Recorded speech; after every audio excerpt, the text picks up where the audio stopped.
우리 군은 오늘 중 대북 확성기를 설치하고 방송을 실시할 것입니다.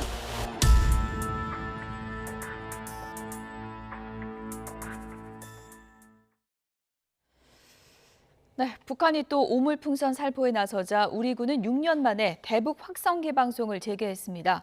북한 체제를 비판하는 내용, 그리고 BTS 노래 등 K-팝 대표곡이 북측을 향해서 울려 퍼졌습니다. 김대근 기자입니다. 접경 지역에 설치된 확성기를 타고 자유의 소리 라디오 방송이 북한을 향해 울려 퍼졌습니다. 2018년 4월 판문점 선언과 9.19 군사합의로 확성기를 철거한 지 6년 만입니다. 북한 체제를 비판하면서 대한민국의 발전상과 문화를 알리는 게 주된 내용인데 BTS 노래도 방송된 것으로 알려졌습니다. 방송은 장비와 시간대에 따라 10에서 30km 먼 거리까지 전달되는 만큼 북한군과 주민에게 미치는 영향이 클 것으로 보입니다. 전방 지역에서의 북한군과 직면하고 있는 그 거리는 거의 경계 지역이 4km, 5km면 북한군의 그 초소에 있는 모든 북한군들은 다 듣는다라고 봐야 되는 거죠. 무엇이 참이고 무엇이 거짓인지를 북한군이나 주민들이 판단할 수 있는 능력이 생긴다라는 거죠. 그런 만큼 북한은 대북 확성기 방송에 예민한 반응을 보여왔는데 지난 2015년엔 확성기를 향해 포사격을 가하기도 했습니다. 이번에도 확성기 방송 재개를 빌미로 한 북한의 도발이 우려되는 상황. 서해에서의 포사격은 물론 무인기를 동원해 확성기를 공격할 가능성 등 여러 가지 도발 가능성이 제기됩니다. 이에 따라 신원식 국방부 장관은 전군 주요 지휘관 회의를 주관하고 북한의 도발 가능성에 철저히 대비해달라고 당부했습니다. 군사적 수단이 이후에 더 확전으로 치닫는 방식의 중대 무기를 쓸지 아니면은 일정한 의지만 보여주고 확전을 바라지 않는 수준에서 사용을 할지, 그러니까 이 정도의 차이는 있을 수 있는데 기본적으로 확성기 방송에 대해서 어떤 방식이든 군사적 대응을 할 가능성은 매우 높아졌다. 군 당국은 대북 확성기 방송 추가 실시 여부는 전적으로 북한의 행동에 달려있다고 강조했습니다. 그러면서 이번 달 재개할 방침이던 서북도서와 군사분계선 일대 등 접경 지역 훈련 준비에도 속도를 내며 북한에 대한 압박을 강화할 것으로 보입니다. YTN 김대근입니다. 북한이 어젯밤부터 오늘 새벽까지 추가로 날린 오물풍선은 310여 개로 집계가 됐습니다. 특별한 위해 물질은 없었다고 하는데요.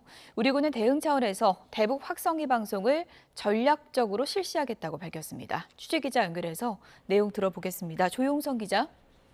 네, 국방부입니다. 네, 북한의 오물풍선 지금 추가로 넘어오는 건 없는 거죠? 그렇습니다. 우리 군은 북한이 어젯밤부터 오늘 새벽까지 날린 오물풍선은 310여 개로 집계된다고 밝혔습니다. 그러면서 오전 8시 30분 기준으로 추가로 풍선이 살포되고 있는 것은 없다고 밝혔습니다. 이에 따라 북한이 일단 풍선 살포를 멈춘 것으로 보입니다. 풍선 안에는 폐지와 비닐 등 쓰레기가 담겼지만 분석 결과 안전 위해 물질은 없었다고 밝혔습니다. 최근 4차례에 걸쳐 살포된 대남 오물풍선은 총 1,600개가 넘는 것으로 집계가 됐습니다. 앞서 우리 군은 적재물 낙하에 주의해달라며 떨어진 풍선을 발견하면 접촉하지 말고 군부대나 경찰에 신고해달라고 거듭 당부했는데요. 북한이 추가로 날린 대남 오물풍선은 6년 만에 재개된 우리 군의 확성기 방송 직후 이뤄졌습니다. 대북 방송은 우리 군이 제작하는 대북 심리전 방송인 자유의 소리를 확성기로 재송출하는 방식으로 진행되는데요. 6년 만에 재개된 대북 방송이 2시간만 송출된 것에 대해 전략적 판단 때문이라고 군은 설명했습니다. 군 당국은 대북 방송 재개 시간과 위치는 장병의 안전과 관련돼 있어 공개하기 어렵다는 입장입니다. 또 추가 방송 여부는 북한에 달려 있다고 경고했습니다. 김여정 북한 노동당 부부장은 어젯밤 담화에서 대북 전단 살포와 확성기 방송을 병행한다면 새로운 대응을 목격하게 될 것이라고 위협했습니다. 북한의 오물풍선과 우리 민간단체의 대북 전단 그리고 대북 확성기 방송을 주고받으며 남북 간 갈등이 확대되는 양상입니다. 지금까지 국방부에서 YTN 조용성입니다. 확성기는 1960년대부터 시작해서 현재까지 대북 심리전에 이용돼 왔는데요. 심리전 효과가 워낙 강하다 보니까 북한 측의 강경 대응으로 이어지기도 해서 과거에는 우리 군과 일촉즉발 상황까지 가기도 했습니다. 과거의 사례 함께 보시죠. 네, 우리 군이 DMZ 목함질의 도발에 대응해 11년 만에 대북 확성기 방송을 재개했던 지난 2015년 8월, 북한은 우리 측 확성기를 겨냥해서 직접 포사격을 진행했습니다. 당시 포탄은 군사 분계선을 넘어 실제로 떨어졌는데요. 당시 북한이 발포한 건 근접전에 쓰이는 대공 무기인 고사총 1발과 편곡사포 3발을 각각 쏜 것으로 파악됐습니다. 우리 군 또한 응징 사격을 했는데요. 포탄이 발사된 것으로 추정된 지점을 향해서 155mm 자주포 28발이 발포됐습니다. 이동식 확성기를 도입하게 된 배경으로 작용하기도 했죠. 우리 군은 백령도와 연평도를 비롯해 서북도서에서 해상 사격, 그리고 접경지대 근처에서 포병 사격 훈련을 시행한다는 계획입니다. 이번에도 확성기가 실제로 영향력을 크게 발휘할 경우 북한이 또 군사 도발을 감행할 가능성을 배제할 수 없습니다. 끝을 알 수 없는 남북 간의 강대강 대치, 사실 북한으로서도 부담스러울 수밖에 없겠죠. 포사격을 비롯해 각종 도발 옵션이 있는데도 이번 확성기 재개 이후 오물풍선을 비롯해 저강도 도발로 응수하기도 했습니다. 북한은 이어 사회 혼란을 유발하는 이른바 회색지대 전술을 강화할 가능성도 있습니다. GPS 교란 작전이나 혹은 주요 시설 기업 해킹으로 사이버 도발을 진행할 수 있다는 분석이 나오고 있습니다. 남북 간의 대화 채널이 완전히 끊긴 상황에서 양측 모두 강경일변도 태세여서 군사적으로 부딪힐 위험이 커졌다는 지적이 나오고 있습니다. 윤석열 대통령이 중앙아시아 3개국을 국빈 방문하기 위해서 오늘 출국했습니다. 지난해 네덜란드 방문 이후 6개월 만에 순방인데요. 핵심 광물 협력 같은 경제 협력이 주요 의제가 될 전망입니다. 권남기 기자입니다. 윤석열 대통령이 올해 첫 순방길에 올랐습니다. 부인 김건희 여사와 함께 공군 1호기에 올라 손을 흔듭니다. 윤 대통령은 오늘 투르크메니스탄 일정을 시작으로 카자흐스탄, 우즈베키스탄 등 중앙아시아 3국을 5박 7일 동안 차례로 국빈 방문합니다. 60여 개 기업을 포함한 경제사절단과 함께하는 이번 순방에선 에너지나 플랜트 분야를 중심으로 한국 기업의 현지 진출을 적극 지원할 예정입니다. 리튬이나 우라늄 등 핵심 광물의 공급망 협력도 주요 논의 대상입니다. 원유, 가스와 함께 핵심 광물이 풍부해서 첨단 산업을 계속 키워나가야 하는 우리와의 협력 잠재력이 매우 큽니다. 정부는 이번 순방을 계기로 한 중앙아시아 5개국 정상회의를 만드는 동시에 분야별 협력 전략인 한 중앙아 K-실크로드 구상도 내놨습니다. 전략적 에너지, 자원 파트너십을 구축하여 원전 신재생에너지, 수자원 관리와 같은 분야에서 구체적인 협력을 확대할 것입니다. 윤 대통령의 이번 출국은 지난해 12월 네덜란드 방문 이후 6개월 만입니다. 지난 4월 총선을 앞두고 예정된 순방 일정까지 미뤄가며 자제했던 외교 행보를 다시 본격화하겠다는 의미로 풀이됩니다. 이미 지난달부터 국내에서 한일중 정상회의나 아랍에미리트 정상회담, 한아프리카 정상회의 등 굵직한 국제행사를 연이어 치렀습니다. 윤 대통령은 여소야대 전국에 더해 지지율마저 최저 수준을 기록하고 있습니다. 앞으로는 국정수행 긍정평가의 주요 이유이자 눈에 보이는 성과를 낼 수 있는 외치에 더욱 힘을 쏟을 것으로 보입니다. YTN 권남기입니다. 더불어민주당이 오늘 22대 국회 전반기 법제사법위원장을 비롯한 일부 상임위원장 선출을 강행할 것으로 보입니다. 국민의힘은 이재명 대표의 사법 리스크를 막기 위한 폭주라며 반발하고 있습니다. 취재기자 연결해서 자세하게 알아보겠습니다. 나혜인 기자. 네, 국회입니다. 네, 상임위원장을 뽑으려면 본회의가 소집돼야 하는데 오늘 열립니까?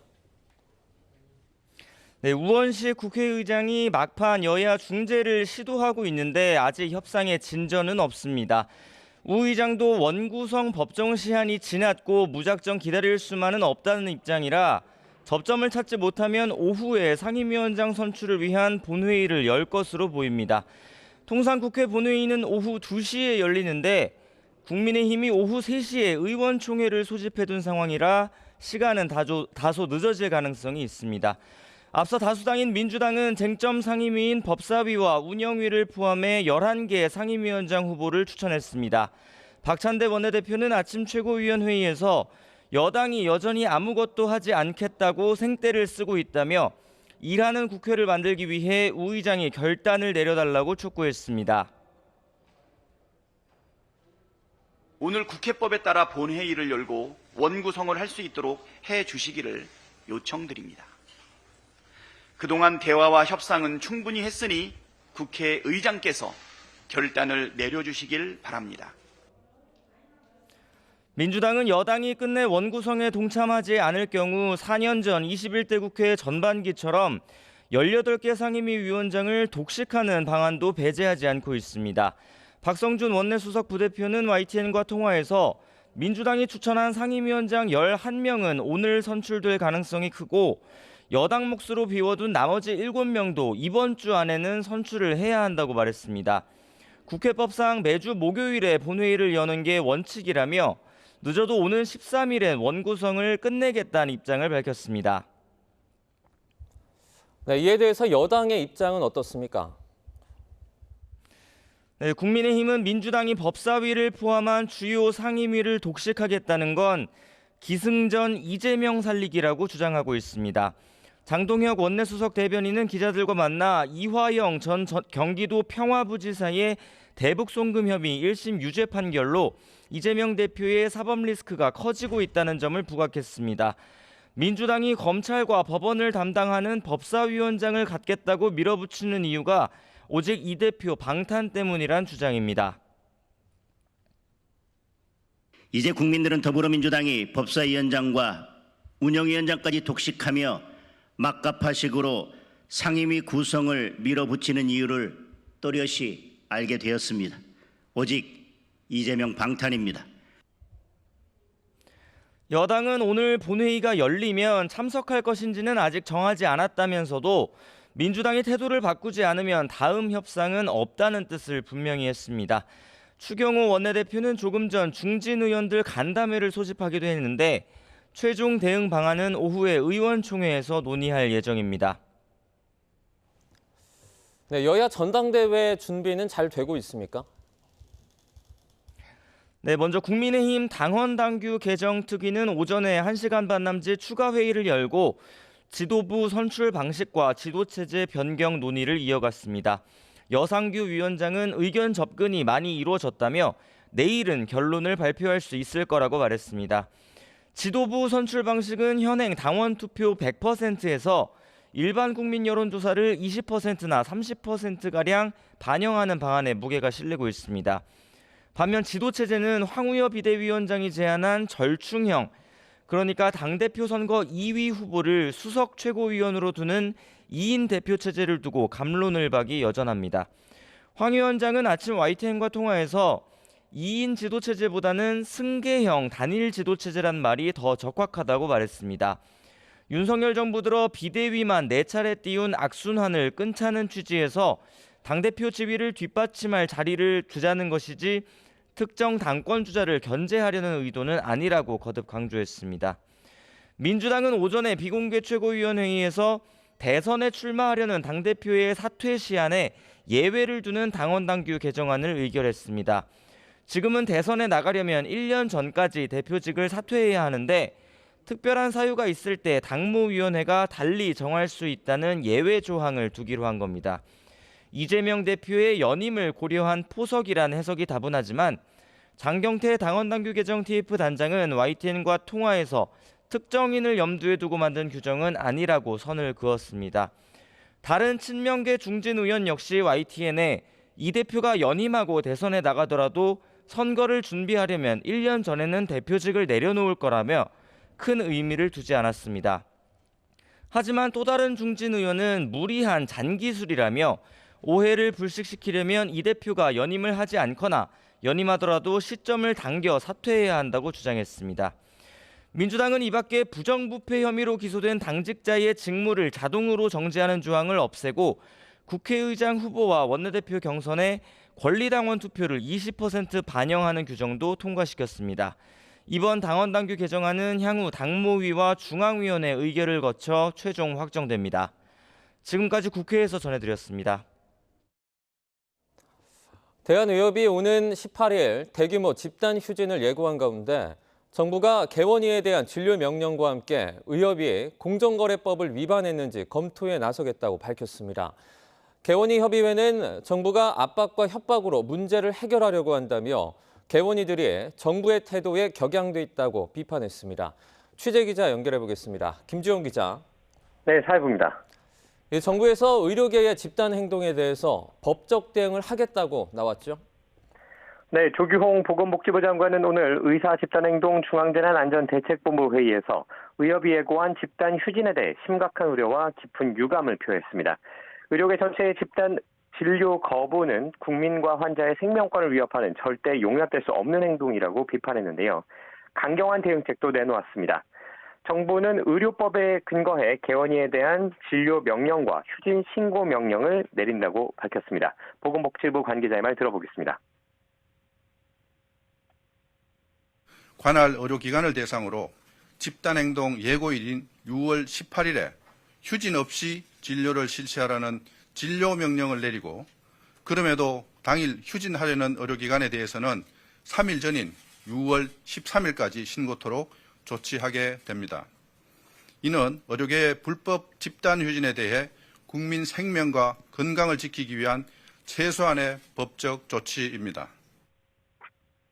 개원이들이 집단 휴진에 참여하면 법을 어길 수밖에 없도록 만든 겁니다.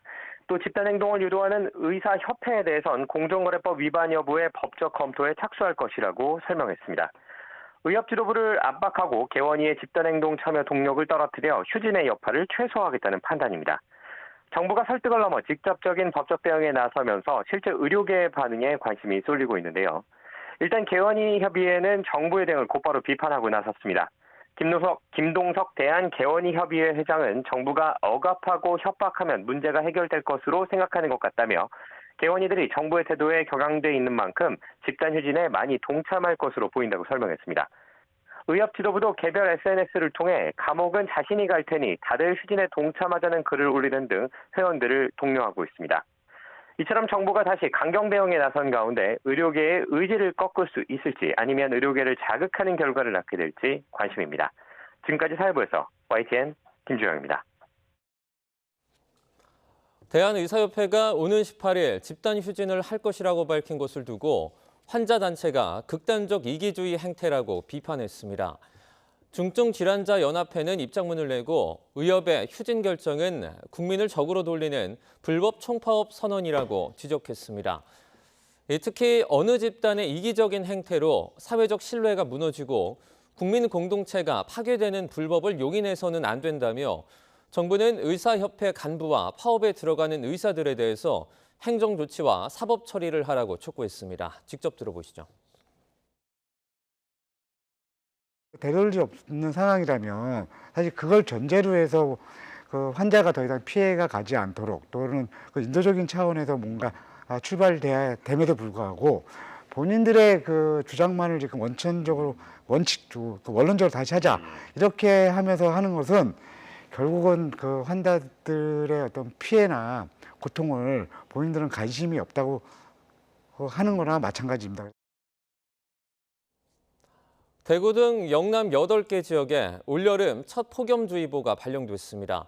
지난해보다 일주일이 빠른 폭염특보인데 서울 등 다른 지역에서도 30도 안팎의 더위가 나타날 전망입니다. 취재기자 연결해서 자세한 날씨 상황 알아보겠습니다. 김민경 기자. 네, 김민경입니다. 네, 폭염주의보가 내려진 지역이 어디입니까? 네, 기상청에서는 조금 전 10시를 기준으로 대구와 울산, 영천, 경산, 청도, 경주, 김해, 창녕 8개 지역에 폭염주의보를 발령했습니다. 이 폭염주의보는 한낮 체감온도가 33도를 웃도는 상태가 이틀 이상 계속되거나 더위로 큰 피해가 예상될 때 발령됩니다. 지난해보다 일주일 빠른 폭염특보인데요. 우리나라 남쪽에 위치한 고기압의 영향으로 대기가 안정된 가운데 맑은 날씨에 강한 일사가 더해져 기온이 크게 치솟은 것이 원인입니다. 오늘 경북 경산과 김천의 낮 기온이 34도, 대구와 구미도 33도까지 지속됐고 이 지역에서는 체감온도도 33도 안팎으로 오를 걸로 보입니다. 네, 서울도 오늘 무척 더운 것 같은데요. 대구, 경북 외 다른 지역은 지금 어떻습니까? 네, 서울 등 그 밖의 지역은 폭염특보는 내려지지 않았지만 전국적으로 30도 안팎의 무더위가 예상됩니다. 대전과 광주의 낮 기온은 31도, 서울과 춘천, 강릉 30도 등 전국 곳곳의 기온이 30도를 넘겠고 철원 29도, 여수 27도 등 전국 대부분 지역도 30도 안팎으로 평년보다 3에서 6도가량 높겠습니다. 이 더위는 당분간 계속 이어지겠는데요. 서울의 경우 내일과 모레는 31도, 주 후반에는 32도까지 오르겠습니다. 기상청은 이번 주 내내 고기압의 영향으로 맑은 날씨가 이어지면서 전국 대부분 지역의 낮 기온이 30도 안팎으로 오르겠다고 밝혔습니다. 지금까지 과학기상부에서 YTN 김민경입니다. 오늘은 음력 5월 5일 단오날입니다. 우리 4대 명절 중에 하나인 단오를 맞아 경북 경산에서는 국가무형문화재인 자인단오제가 열리고 있는데요. 현장에 나가 있는 취재기자 연결해 보겠습니다. 김근우 기자. 네, 경산 계정숲에 나와 있습니다. 네, 신라시대부터 이어진 유서가 깊은 행사라고요. 네, 그렇습니다. 단오가 우리 4대 명절이지만 축제까지 지내는 곳은 많지 않은데요. 이곳 경산은 강릉 또 영광 법성포와 함께 오래전부터 단오제를 지내온 곳입니다. 그제부터 시작된 축제는 오늘 단오 당일을 맞아서 시민들이 직접 참여한 호장 행렬로 절정을 맞았는데요. 경산 단오제는 외구의 약탈로 마을이 어려움을 겪자 화려한 행사로 이들을 유인해 격퇴한 한 장군을 기리는 제사가 기원입니다. 지금부터 거의 1000년 전인 신라 말부터 단오날이면 이 지역 사람들은 한 장군의 사당에서 제사를 지내고 신나는 축제도 즐겼다고 합니다. 이런 전통이 지금까지 이어지면서 이번 행사에서도 다양한 전통 공연이 준비됐습니다. 제사를 지내러 가던 풍경을 재현한 호장 행렬부터 한 장군을 기리는 제사와 굿, 왜구를 유인하려고 여장을 한 채 쳤다는 여원무도 재현됩니다. 여러 세시 풍속과 민속놀이를 체험해 볼 수 있는 공간도 마련됐는데요. 단오날하면 빼놓을 수 없는 창포물로 머리 감기부터 직접 해볼 수 있습니다. 또 올해는 단오제를 기념해 엘리트 선수는 물론 시민들까지 직접 참여하는 씨름대회도 열렸습니다. 같은 단오제지만 강릉이나 법성포와 비교해 자인단오제는 아직 많이 알려지지 않았는데요. 경산시는 지난달 서울 청계천에서 단오제 일부를 재현하는 등 홍보에 나섰고요. 다른 지역과 차별화되는 특징을 살려 미국과 유럽 등지로 세계화에도 나설 계획입니다. 지금까지 경산 계정숲에서 YTN 김근우입니다.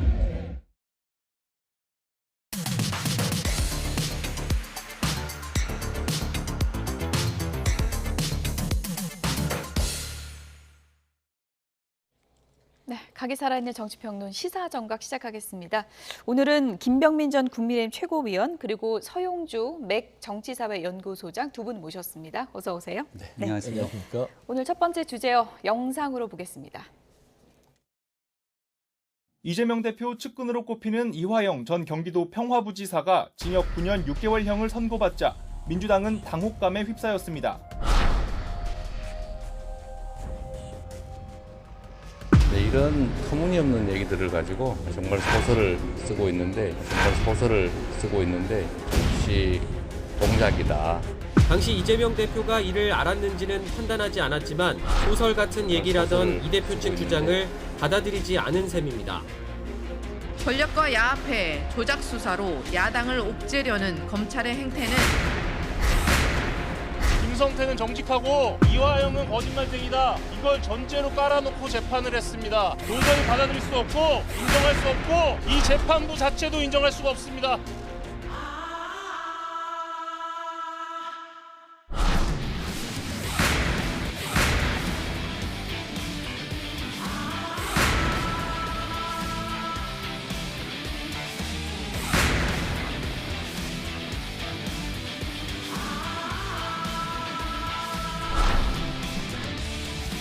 이재명 대표가 스스로 여의도 대통령으로 군림하며 힘자랑을 해도 조여드는 수사와 재판을 모두 피할 수는 없습니다.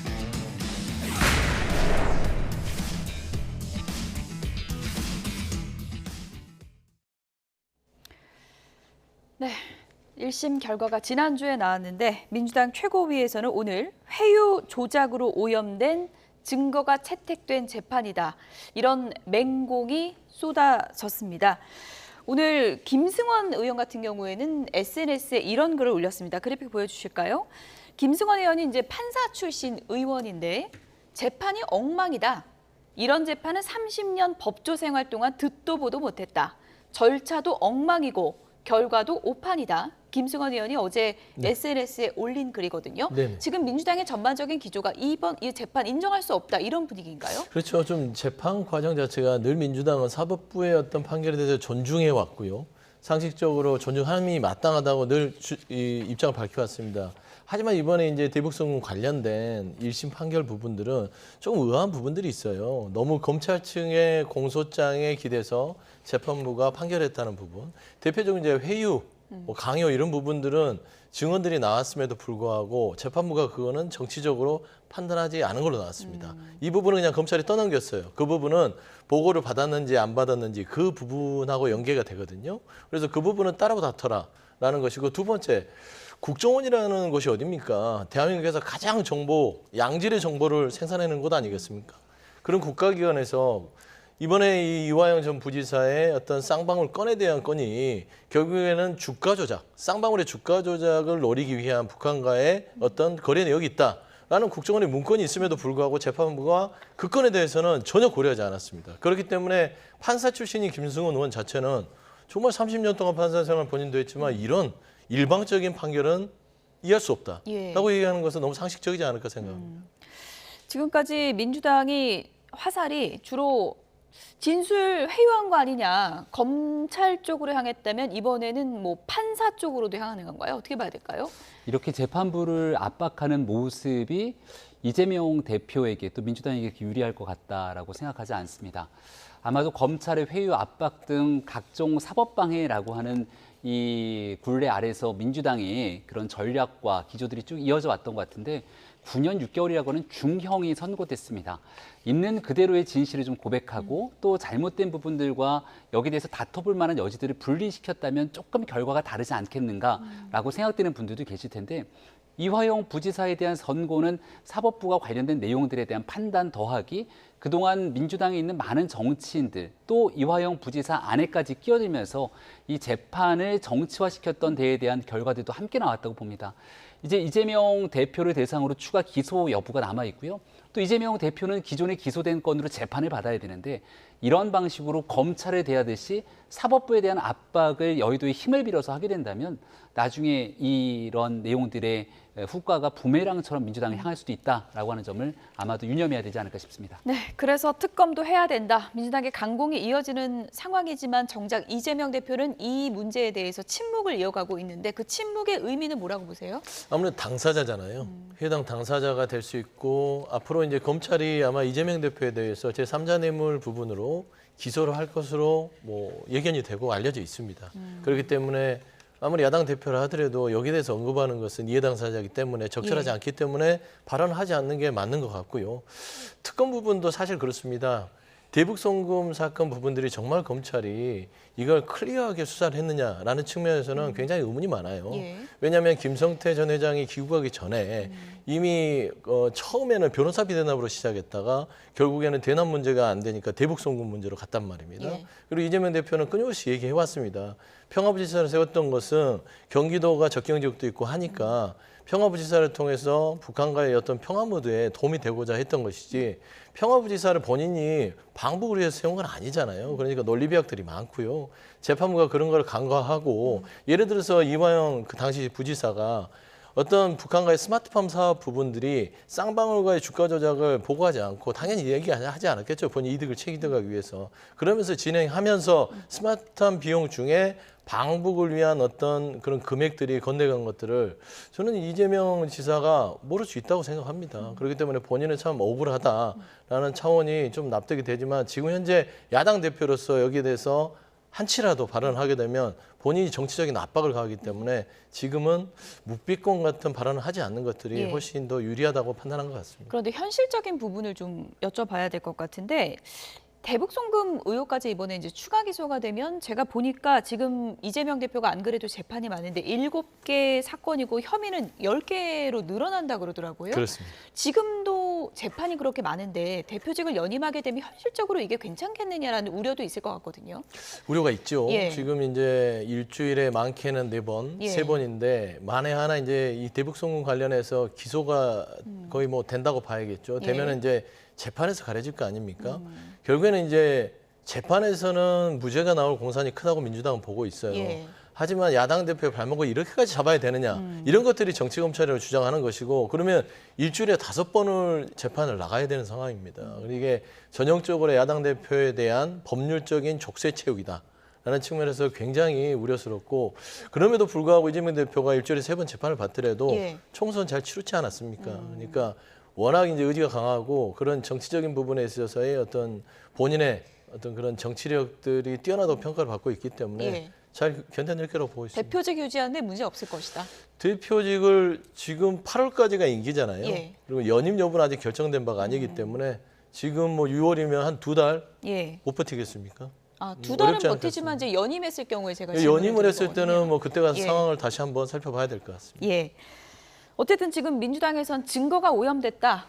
검사 이거 특검해야 된다. 그리고 만약에 대통령이 거부권 발의하면 거부권 행사하면은 우리는 검사 탄핵 들어갈 거다. 이런 기조거든요. 이건 뭐 네. 재판에 영향은 없을까요? 어떻게 보십니까? 검사 탄핵은 민주당이 마음먹으면 할 수는 있겠죠. 특검이야 대통령의 거부권이 있으니까 실현이 불가능한 상황이겠습니다만 이를 더 현실화시키기 위해서 이 모든 것들을 담당하는 국회 법사위원장 측마저도 가장 강성 친명으로 알려져 있는 정청래의 최고위원을 시키겠다. 지금 이런 얘기들까지 나오고 있는 형국이죠.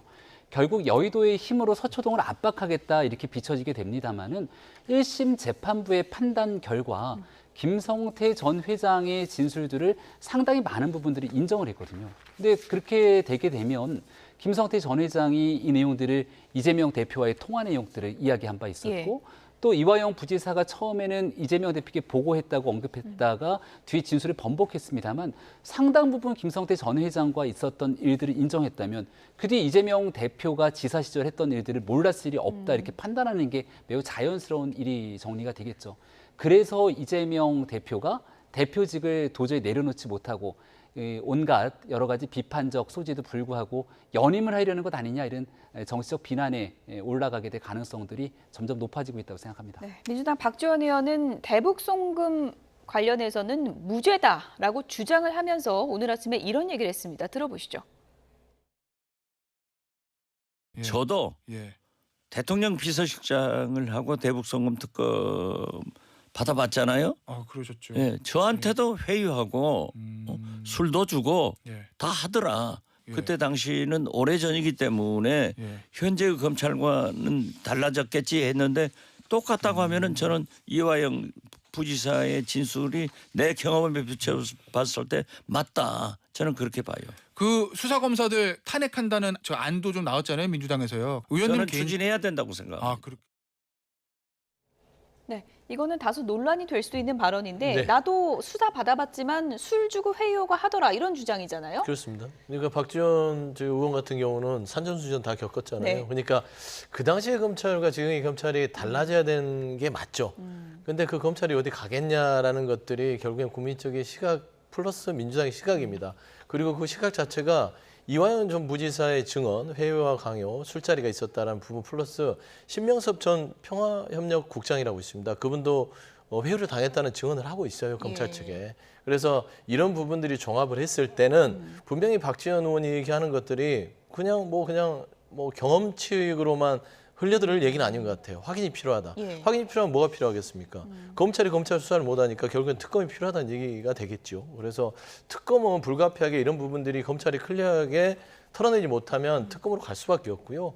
검사 탄핵의 부분에 있어서도 이렇게 투명하지 못한 어떤 사적인 감정에 정치적인 의도가 깔린 검찰의 수사라면 당연히 그 수사한 검사 자체도 탄핵에 포함돼서 가야 되는 것이다. 하지만 검사 탄핵의 전제 조건은 이 특검, 대북 송금 조작에 대한 특검을 윤석열 대통령이 거부했을 시 아마 조건부로 검사 탄핵까지 들어간 것으로 알고 있기 때문에요. 예. 저는 이 부분에 대해서 윤석열 대통령도요. 단지 이걸 정치적인 특검이라고 생각하지 말고 자신 있으면 받아서 한번 털어보면 결국에는 민주당에서 이 부분이 허위고 말도 안 되는 허무맹랑한 사실이 드러나면 이건 정치적으로 민주당 엄청난 타격이기 때문에 한번 대통령께서도 몸을 걸어볼 필요가 있다. 좀 그런 생각을 갖고 있습니다. 어쨌든 오염된 증거다. 술자리에서 회유한 증거를 가지고 판사가 잘못된 판단을 하고 있다는 게 이제 민주당의 주장인 건데 이원석 총장은 지금 단호하게 부인하고 있는 상황이잖아요. 이번에 이른바 회유 조작 논란에 대해서는 이화영 전 부지사 1심 판결에서 좀 판단이 나온 거라고 보십니까? 여기에 대해서는 처음에 주장했던 내용들이 계속 바뀌지 않습니까? 뭐 술판을 벌였다고 했다가 술에 입에만 댔다고 했다가 장소에 대한 번복이라든지 이런 일련의 상황들이 작년도에 있었던 이화영 부지사의 진술 번복의 상황과 아주 흡사합니다. 그 당시에도 이화영 부지사의 아내가 나와서 이 사법부의 재판을 받는 과정에 대한 사법방해를 한 것 아니냐 이런 의혹들까지 커졌던 상황이겠죠. 예. 지금 재판부의 판단을 사법부의 판단 그대로 받아들이는 게 아니라 여의도의 정치 논리로 접근하려고 하는 시도가 강해 보입니다. 저는 박지원 전 국정원장의 얘기도 이와 맥이 다 있다고 보는데 과거에 본인 얘기를 하잖아요. 예. 그리고 최종적으로 대법원 확정 판결로 유죄가 확인이 됩니다.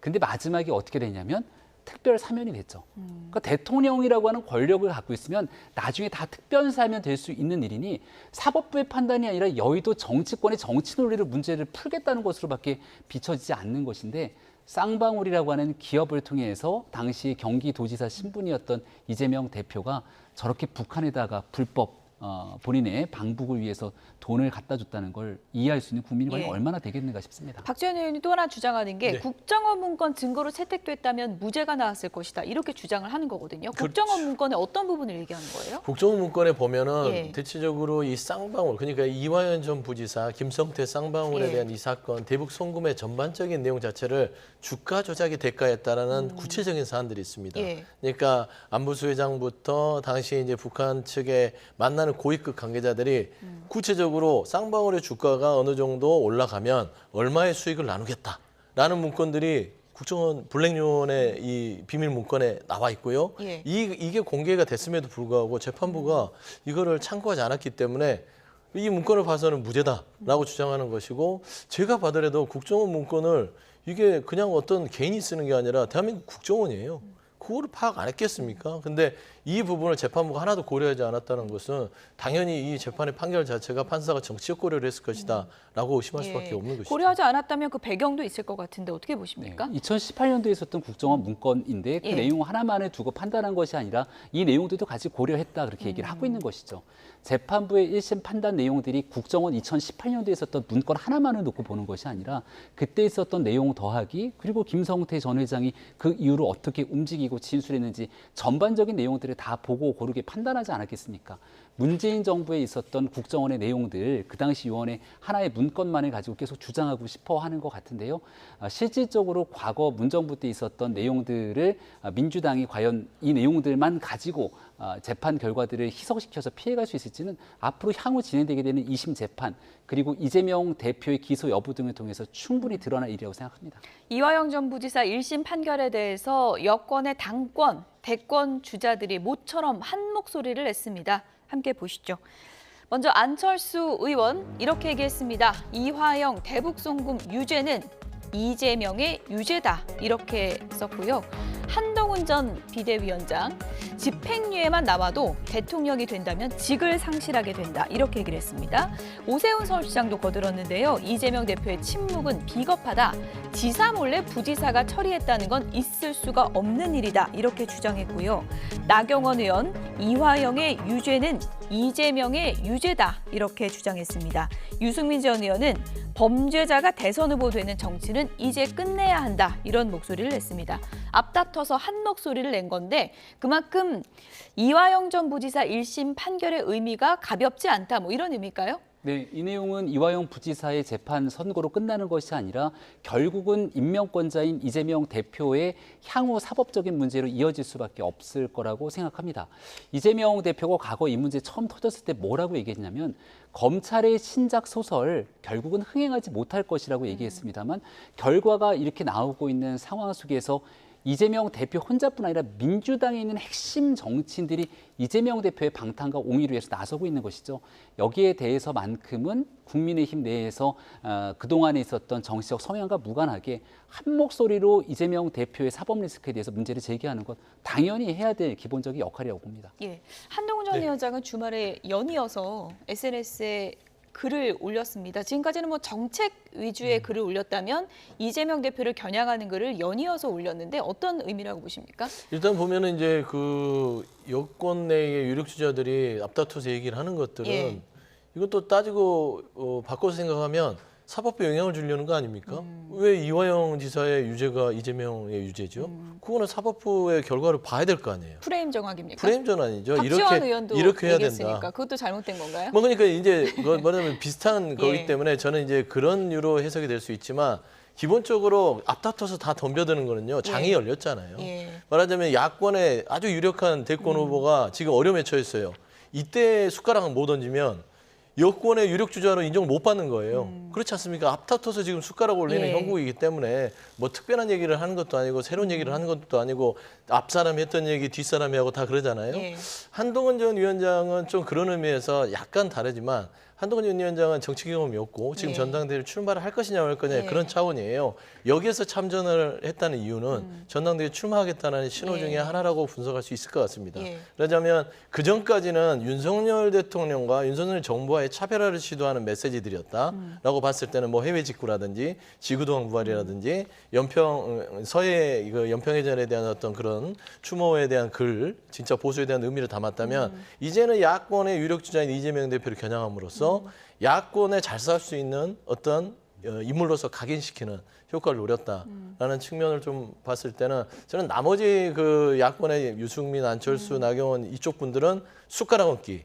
한동훈 전 위원장은 이 틈에 숟가락도 얹고요. 그다음에 전당대회 출마하겠다는 의지를 살짝 내비친 게 아닐까. 그렇게 좀 분석이 됩니다. 이재명 때리기로 다시 등판하게 되는 건가요? 그게 훨씬 본인이 등판하기에는 편할 거예요. 아마. 예. 어쨌든 지금 시점상으로는 이번 주쯤 그럼 입장을 드러내지 않을까 이런 얘기까지 나오더라고요. 전당대회 날짜가 7월 말 정도로 정해졌잖아요. 파리올림픽 전에 하겠다. 그럼 기간상으로 봤을 때 최소 한 달 정도의 전당대회 선거 캠페인이 필요하다면 이제는 후보자 공고를 내고 또 전당대회 나올 사람들은 입장을 피력해야 되기 때문에 예. 한동훈 위원장이 출마의 의지가 있다면 거의 이번 주 정도가 적기가 아니겠느냐 이런 얘기들이 많이 나오고 있고요. 조금 전에 말씀 주셨습니다마는 여러 정치인들마다 본인의 강점, 본인이 가장 잘 얘기할 수 있는 지점을 가지고 이화영 부지사 1심 선고에 정치적 메시지를 냅니다. 예. 한동훈 위원장은 법무부 장관을 했기 때문에 법무부 장관의 입장에서 법적 지위, 이 헌법의 기초에서 이런 상황으로 이재명 대표가 치닫게 되게 되면 대통령이 설령 된다 하더라도 결과적으로 이화영의 유죄 선고처럼 향후 이 대북 송금 등에 대해서 유죄가 선고될 가능성이 높은데 이거 대통령이 된다고 헌법 84조에 규정돼 있는 것처럼 중간에 중단되지 않는다 이런 얘기를 하고 싶었던 것 같고 오세훈 시장의 얘기도 굉장히 눈길이 갑니다. 오세훈 시장은 이재명 대표가 경기지사이던 시절에 부지사를 통해서 나타났던 일이잖아요. 예. 그러면 줄 수 있는 제일 첫 번째 가장 핵심적인 자리인 평화부지사가 했던 대북 송금의 과정을 경기도지사가 몰랐을 일이 없다는 건데 오세훈 서울시장이 서울시장 광역단체장의 지위로서 활동을 해봤기 때문에 이거는 도저히 있을 수 없는 얘기다라고 본인의 단체장의 지위를 활용해서 얘기를 하게 된 것이죠. 그러니까 각자가 가지고 있는 상황 속에서 전문성을 살린 비판의 지점들을 얘기하고 있다고 생각합니다. 단순한 숟가락 얹기는 아니다. 네, 그리고 그만큼 전문성을 살린 것이다. 그렇게 얘기하고 있기 때문에 더 언론에서도 예. 관심 있게 받아들일 수 있는 거죠. 네, 지금 뭐 중요한 부분을 짚어주셨는데 한동훈 전 위원장이 띄운 질문이죠. 피고인이 대통령이 되면 재판이 중단되는 걸까요? 헌법 84조 논쟁이 아주 뜨거운데요. 법조계에서는 어떤 얘기들 나오고 있는지 들어보겠습니다.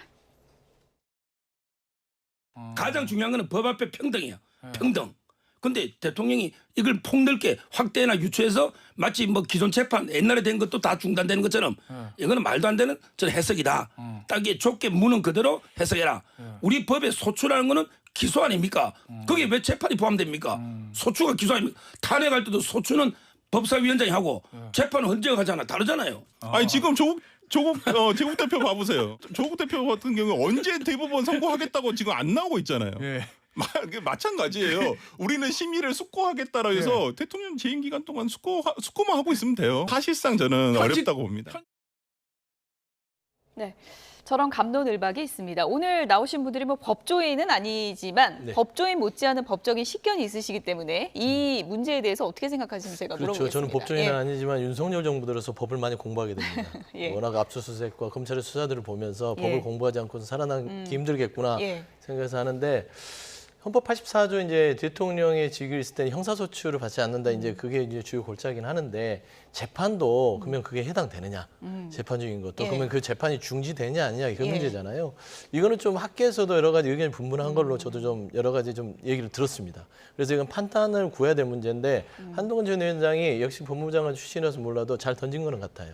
이런 부분들은 한 번은 짚고 넘어가야 되는데 예. 이게 이재명 대표가 만에 하나 뭐 이제 대선 후보가 돼서 아주 가정적이지만 대통령이 된다면 과연 이 재판 중인 부분들이 마무리 안 된 상황에서 이게 진행이 돼야 되는 것이냐라는 것들은 따져보면 비판의 영역에서 매우 중요하거든요. 예를 들어서 재판이 완결이 되지 않았는데 대통령이 되면 결국 대통령이 돼서 이 재판을 중지시키기 위해서 대통령이 되는 거려고 하는 게 아니겠냐.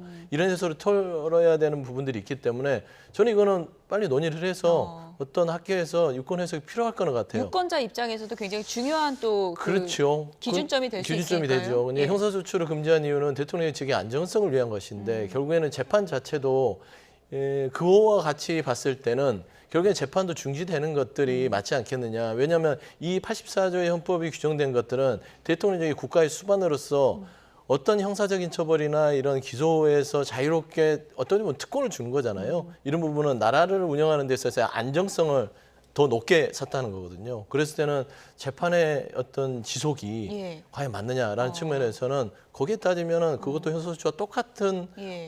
입장에서 바라봐야 되지 않을까 그렇게 보입니다. 예, 중립적인 논평을 해주셨는데 그러니까 대통령 되기 전에 기소된 것까지 재판을 못하는 거냐 이 부분에 대한 지금 논란이거든요. 네. 어떻게 생각하세요? 한두 건이 아니지 않습니까? 한두 건이 아니다. 예. 지금까지 기소된 건들이 공직선거법 또 여러 가지 건들이 많이 있지 않습니까? 한 3건 정도에 더해서 이번에 만약 대북 송금에 관련된 것까지 기소가 되게 된다면 재판받아야 되는 일들이 굉장히 많이 있죠. 근데 그 상당한 재판에서 1심, 2심 유죄가 나왔는데 예. 그 중간에 대통령이 된다고 해서 갑자기 5년이라는 기간 동안 이 모든 것이 중단된다. 이거 헌법 제84조에 규정된 내용들과는 전혀 상반된 내용이다라고 하는 이 논점을 하나 새롭게 끌고 들어오게 된 것이죠. 저는 이걸 보면서 사실 생각하게 됐던 건 지금이 2024년 6월입니다. 근데 우리 대한민국 대통령 선거는 특별한 사정이 없는 한 2027년 3월 달에 치르게 되니까 한 3년 가까운 시간이 남은 거거든요. 예. 그럼 3년 동안 지금까지 기소된 건에 대한 대법 확정 판결은 나와줘야 되는 게 정상적이고 상식적인 일 아닙니까? 근데 조국 대표의 현재 상황을 보더라도 2019년부터 논란이 됐던 일이 한 5년 가까운 시간이 지난 지금까지도 대법의 확정 판결이 안 나오고 있는 거예요. 그러니까 시간을 질질 끌어버리게 되면 결과적으로 그 피해는 국민의 몫으로 돌아올 수 있게 되는데 헌법 84조에 대한 논점을 다시 한번 논쟁을 끌어당기면서 예. 이런 불필요한 논쟁 없이 끝내버리려면 2027년 3월 달 전에 빠르게 법원의 판단과 선고가 필요하다. 이런 목소리도 함께 전하고 싶었던 게 아닌가 싶습니다. 이 논란은 정답이 좀 도출이 돼야 될 것 같다는 생각도 거기다 드네요. 84조를 지금 당장 좀 많이 논의가 필요하다고 생각하는 이유는 대통령만 형사소추를 안 받느냐? 예. 그러면 대통령 배우자도 안 받느냐? 이 문제도 한번 같이 검토해야 될 것 같아요. 대통령 배우자도 따져보면 사실상 대통령 지위가 없음에도 불구하고 김건희 여사 같은 경우는 형사소추 적용을 안 받는 것 같아요. 예. 기소도 안 되고 조사도 안 되고 대통령이 준하는 어떤 사법체계 위에 있기 때문에 만에 하나 그걸 같이 하려면 84조를 바꾸세요. 예, 대통령과 대통령 배우자는 직을 유지하는 동안은 형사소추를 받지 않아야 한다. 예. 이런 부분도 같이 검토됐으면 좋겠다. 워낙에 사법 리스크가 많다 보니까 그렇죠. 이 부분은 좀 정리할 필요가 있는 것 같고요. 조국 대표 조금 전에 얘기를 해주셨는데 이화영 전 부지사 1심 판결에 대해서 정치권에서 지금 갑론을박이 한창이고 정치적 현안에 대해서 말을 아끼는 분이 아닌데 조국 대표가 이 얘기는 지금 하나도 없고 1심 판결이 나는 날 SNS에 이런 사진을 올려서 이상한 해석들이 나오고 있습니다. 이화영 실형 뒤에 조국 SNS를 보니까 웬 콩국수 사진을 올렸다 그래요? 네, 콩국수 사진도 올리고 예. 그전에는 이제 그 카페에서 찍은 사진인 것 같은데 예. 망중한을 모처럼 즐기고 있다라고 하는 식의 SNS를 올려서 이 정도면 강 건너 불구경하는 것 아니냐 예. 이렇게 얘기하는 사람들도 있고요. 근데 돌이켜 생각하면 여기에 같이 민주당이 얘기하고 있듯이 검찰의 수사가 잘못됐고 재판부의 판단이 잘못됐다 이렇게 힘줘서 얘기하자니 거기에 따른 실익들이 별로 없는 거잖아요. 조국 전 장관 입장에선. 그리고 본인 스스로가 대법원에 이제 판결을 앞두고 있는데 굳이 민주당과 같은 기조로 얘기해서 사법부를 자극할 하등의 이유가 없을 것 같다는 생각이 듭니다. 그러니까 조국 대표 입장에서는 무튼 저런 방식의 SNS에 글을 올리면서 약간 본인은 이 상황과 관계가 없이 떨어져 있는 것처럼 얘기를 하고 있는 것 같은데 예. 이재명 대표가 사법 리스크로 어려움을 겪고 있는 현실이라면 조국 대표 입장에서는 이제 바로 목전에 다가온 대법원 또 판결이 있기 때문에 예. 아마 이런 문제에 적극적으로 메시지 내기는 참 어려운 상황이겠다 싶습니다. 아니 그래도 검찰 비판하면은 둘째 가면 서럽게 이렇게 비판하시는 분인데 이번에 민주당의 목소리에 힘을 보태지 않는 건 이재명 대표 좀 섭섭하지 않을까요? 근데 뭐 조국 대표 같은 경우는 지금 민주당이 아니잖아요. 조국 혁신당 대표잖아요. 그러니까 민주당과 조국 혁신당은 예. 다른 듯 같은 듯 같은 듯 다른 예. 그런 당입니다. 이번엔 그러니까 다른 당입니까? 저는 제가 봐서는 그냥 이번 이런 판결에 대해서 참전하지 않는 게 맞겠다라고 판단한 예. 것 같아요. 야, 여름에 콩국수 먹는 게 뭐 한참 철이니까 먹을 수 있죠. 그러니까 예. 전체적으로 좀 다소 이제 정치적인 시각으로 보면 시점은 좀 안 맞는다 뭐 이런 시점은 안 지적도 맞지만 있습니다. 예. 그냥 저는 그냥 이 어떤 이 윤석열 정부의 전체적인 검찰의 이런 조작 수사라는 이런 부분에서 일상이다. 예. 일상이기 때문에 일단은 예. 참전하지 않겠다라는 어떤 의지를 하는데 어느 정도 무르익게 되면 조국 혁신당도 힘을 보태지 않을까 생각합니다. 예. 일단 당일날 저런 사진을 올린 의미를 저희가 뭐 추측만 해볼 뿐이지 조국 대표의 의중은 아무도 알 수가 없겠죠. 다음 주제어 보겠습니다.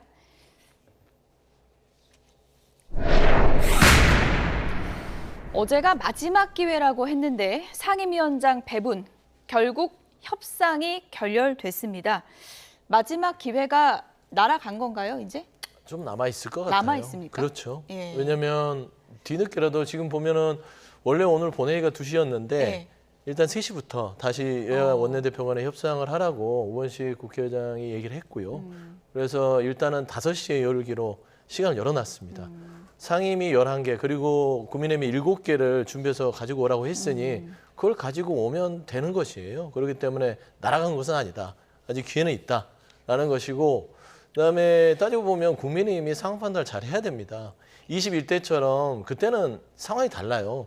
근데 민주당이 여당이었습니다. 21대 출발할 때는. 그렇기 때문에 그때 상임위 있을 때 뭐 법사위 이런 부분들에 있어서 민주당이 부담을 가졌지만 지금 민주당이 야당이에요. 근데 야당이 과반을 가진 적이 이 정치사에서 헌정 이래로 처음인 걸로 저도 기억합니다. 이런 이 민심의 추이가 있기 때문에 이제는 여기서 상임위를 내놔라 마나 법사위 아니면 다 주겠다. 그러면 민주당은 덥석 다 가져갈 겁니다. 그러면 결국에는 강 건너 불구경하는 것이고요. 지붕 쳐다보는 격밖에 안 되기 때문에 기회가 왔을 때 잡아라고 얘기하는 것들은 현실을 직시하라. 그런 말로 좀 들으셔야 될 것이다. 아직 협상에 불신이 있는 겁니까? 그렇습니다. 아직 시간이 한 예. 5시간 남았습니다. 예. 5시간 남았다. 협상에 불신이 있다고 하셨는데 오늘 아침 여야 얘기를 좀 들어보면은 낙관하기는 힘들 것 같습니다. 얘기 들어보시죠. 이제 국민들은 더불어민주당이 법사위원장과 운영위원장까지 독식하며 막가파식으로 상임위 구성을 밀어붙이는 이유를 또렷이 알게 되었습니다. 오직 이재명 방탄입니다. 민심은 철저히 외면하고 오로지 명심만 살피는 돌격대를 상임위원장으로 내정한 이유도 마찬가지입니다. 3살 아이도 아니고 다 큰 어른이 그것도 법률을 만드는 국회의원이 법을 지키지 말자고 일을 하지 말자고 막무가내로 떼쓰면 손가락질만 받습니다. 국회법을 준수하고 국민의 명령을 따라 일하는 것이 민주적입니다. 자기들이 밥상 엎어놓고 상대방을 탓해봐야 그 책임을 피할 수 없습니다. 네, 어쨌든 뭐 의견이 좁혀지지 않는 건 알겠는데 지금 민주당이 만약에 11개 다 가져가고 7개도 안 준다 그러면 국민의힘은 지금 대책이 뭐냐 이런 비판이 있을 수 있거든요. 국민의힘이 밥상을 엎었다고 하는데 못 먹을 밥을 내어놓고서는 먹으라고 강요하는 꼴이 아닌가 이런 생각을 갖습니다.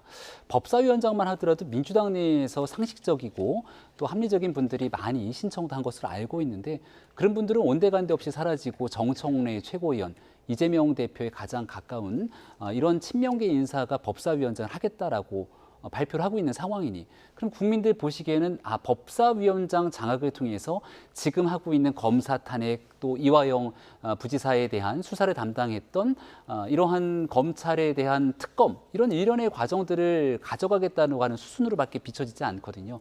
법사위뿐 아니라 운영위, 더군다나 과방위에는 또 최민희 의원까지 거론이 되고 있는 상황으로 보이는데 이런 내용들을 있는 그대로 다 인정하고 민주당이 정해준 7개 상임위만 가져가라라고 하는데 여당이 어떻게 동의를 할 수 있겠습니까? 아마 국민들께서는 오만한 권력의 힘자랑에 대한 평가와 판단을 늘 해오셨기 때문에 이렇게 민주당이 일방적으로 모든 걸 다 가져가겠다고 하게 된다면 거기에 대한 후과들도 민주당이 스스로 감내해야 될 몫이라고 생각합니다. 결국은 뭐 법사위 운영위 싸움이었는데 지금 민주당에서 심지어 인물조차도 너무 친명강성으로 꽂아놓고 협상하자는 건 말이 안 된다. 국민의힘에서는 이렇게 주장하고 있거든요. 뭐 그런 주장이 있을 수는 있죠. 예. 근데 이제 22대 총선의 민심 자체가 강하게 가라, 독하게 가라, 빠르게 가라. 예. 아마 그런 얘기들을 하시는 것 같아서 민주당도 여기서 주춤거렸다가는 오히려 저희가 매맞게 생겼어요. 그렇기 때문에 저희가 시급하기 때문에 지금은 머뭇거릴 시간이 없다라는 측면에서 조금 더 강한 좀 이런 캐릭터, 인물 형식의 분들을 법사위랑 뭐 몇 군데 배치를 한 것 같습니다. 예. 그럼에도 불구하고 국민의힘이 지금은 협상할 때는 아니에요. 그러니까 지금 말하자면 민생을 챙기겠다는 그런 의미에서는 7개라도 받고 들어와서 민생부터 챙기고 안에서 싸워야 되는 지혜를 발휘해야 될 때입니다.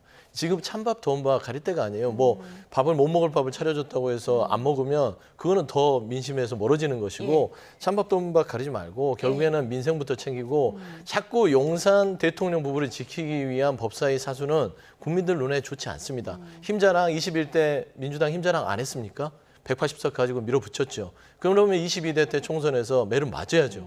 안 맞았잖아요. 결국에는 이 국민의힘의 이런 방식들이 더 국민들한테는 눈 밖에 난 것이에요. 그래서 저는 이런 부분에 있어서 국민의힘이 시간 낭비하지 마시고 들어오셔서 좀 지혜를 발휘하는 협상안을 결정했으면 좋겠다. 소장님, 근데 원래 협상이 히든 카드 그런 거 있잖아요. 마지막에 남겨놓는 카드 같은 거. 예를 들어서 오늘 지금 5시간 남았다 그러는데 국민의힘한테 내밀 히든 카드 같은 거 혹시 없을까요? 아마 운영위 정도는 줄 것 같아요. 운영위. 예, 운영위 정도는 내어주고 법사위는 쳐다보지도 말아라. 라는 게 민주당 입장이기 때문에 운영이나 행여 과방위 정도. 를 아마 뭐 전후반기로 두거나 아니면 법사위를 전반기는 줄 테니 하반기는 국민의힘이 할 수 있도록 배려를 해달라 정도 협상은 나올 수 있겠죠. 근데 그마저도 거저찬다면 근데 거저찰 공산이 큰 게 이걸 법사위 전반기에 가져가면 특검 문제가 있습니다. 국민의힘은 지금 최병 특검이나 김건희 여사 특검 막지 못하면 거의 용산한테 혼나게 생겼어요. 그렇기 때문에 결국에는 포기할 수밖에 없다. 참 슬픈 현실이에요. 국민의힘도 그러고 싶겠습니까? 어차피 근데 뭐 걷어찬다는 표현해 주셨는데 걷어차도 법사위를 민주당에 넘어갈 거면 예를 들어서 운영이라도 가져가라라는 협상안을 제시했을 때 받아들일 가능성도 어느 정도 있다고 보십니까? 어느 정도는 협상에 나설 수밖에 없는 형국일 거라고도 생각을 합니다. 우리가 4년 전을 놓고 봤을 때는 민주당이 그때도 그 거대 의석들을 다 확보하고 있었기 때문에 여기에 일방적으로 끌려다니지 말고 차라리 다 가져가라 이렇게 얘기를 해서 국회 부의장을 비롯한 상임위원장 전체를 민주당이 가져갔는데요. 다만 그때는 국민의힘이 여당이 아닌 야당이었습니다. 그리고 거기에 대한 심판과 평가를 4.7 보궐선거와 정권 심판으로 이루어지게 된 거죠. 민주당이 오만한 힘자랑을 했음에도 불구하고 22대 총선에서 국민들께서 다 의석을 몰아준 게 아니라 그 심판이 정권 심판, 정권 교체를 통해서 이루어지게 된 거고 다만 정권을 갖고 오고 난 다음 윤석열 정부, 국민의힘이 그만큼의 눈높이를 또 잘 맞추지 못했기 때문에 한 번 그 다음에 심판이 있었던 거거든요. 정치는 돌고 도는 과정이기 때문에 다시 한번 그 심판의 대상 위에 민주당이 올라서게 될 것인지 여기에 대한 힘자랑의 결과가 어떻게 나타나게 될지가 궁금합니다. 여야 원내대표가 남은 시간 동안 어떤 카드를 꺼내들지 한번 지켜보도록 하겠고요. 마지막 주제와 짧게 보겠습니다. 이 여자 제정신인가? 이면택 대한의사협회장의 얘기입니다. 의사 유죄 내린 판사를 저격했는데요. SNS에 판사 사진까지 올렸어요. 어떻게 보십니까? 저는 뭐 개인적으로 이면택 대한의사협회 의장 열정이 넘치는 건 인정을 하지만 좀 과해요. 저 개인적인 판단입니다. 그러니까 지금 현재 의사단체 이익을 대변하는 회장 자리이기 때문에 그럴 수는 있으나 발언이나 그다음에 전체적으로 사회의 기본적인 규범에 있어서 통용이 되는 것이냐. 국민들이 보기에 눈살이 찌푸리게 합니다. 그러면 의사단체의 여론이 좋게 형성될 리가 없잖아요.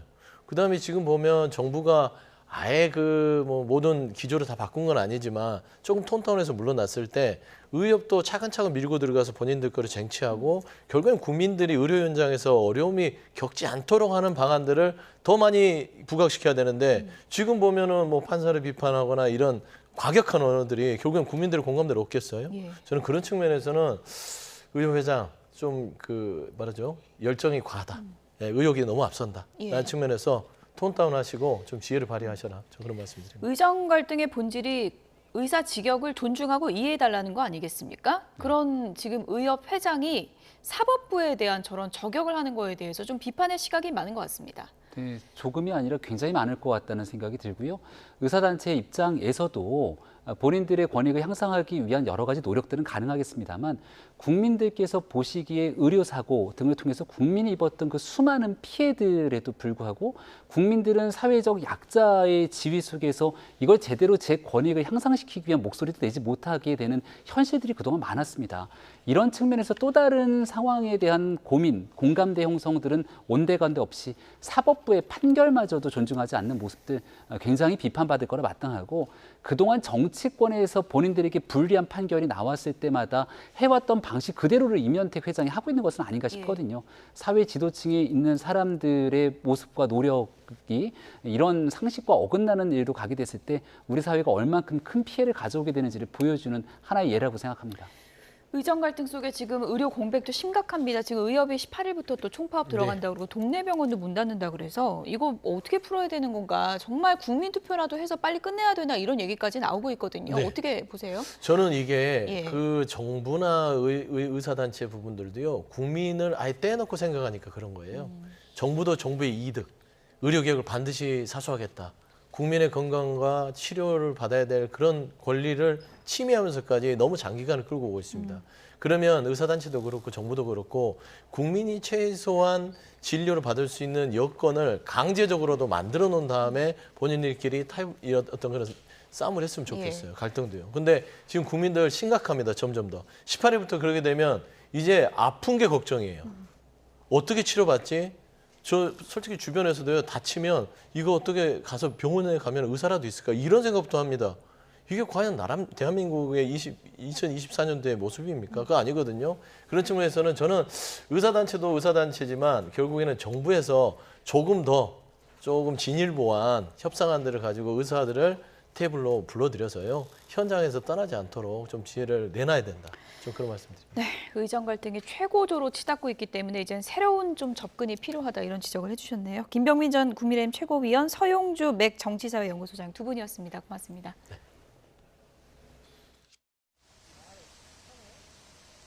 6월 중순에 접어들자마자 무더위가 찾아왔습니다. 오늘 대구 등 영남 내륙 곳곳에는 올해 첫 폭염주의보가 내려졌는데요. 작년에 비해서는 무려 일주일가량 빠른 겁니다.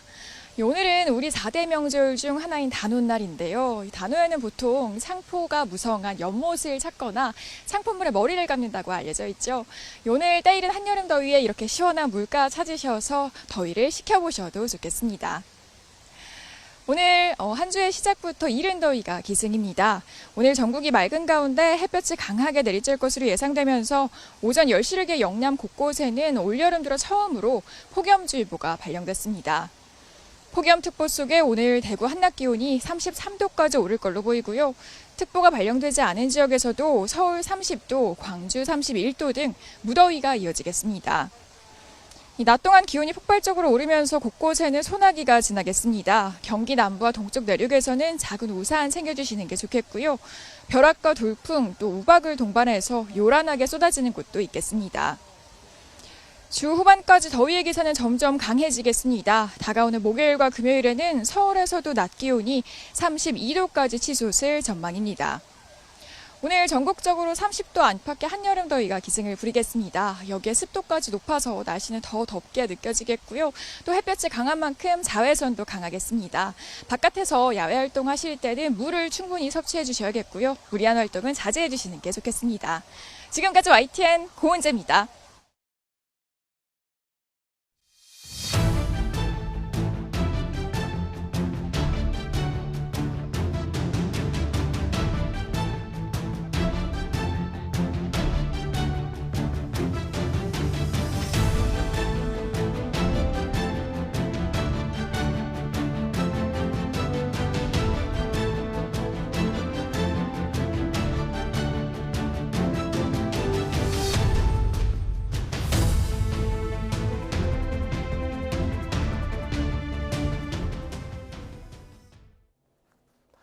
핫한 이슈를 전문가에게 묻습니다. 이슈콜입니다.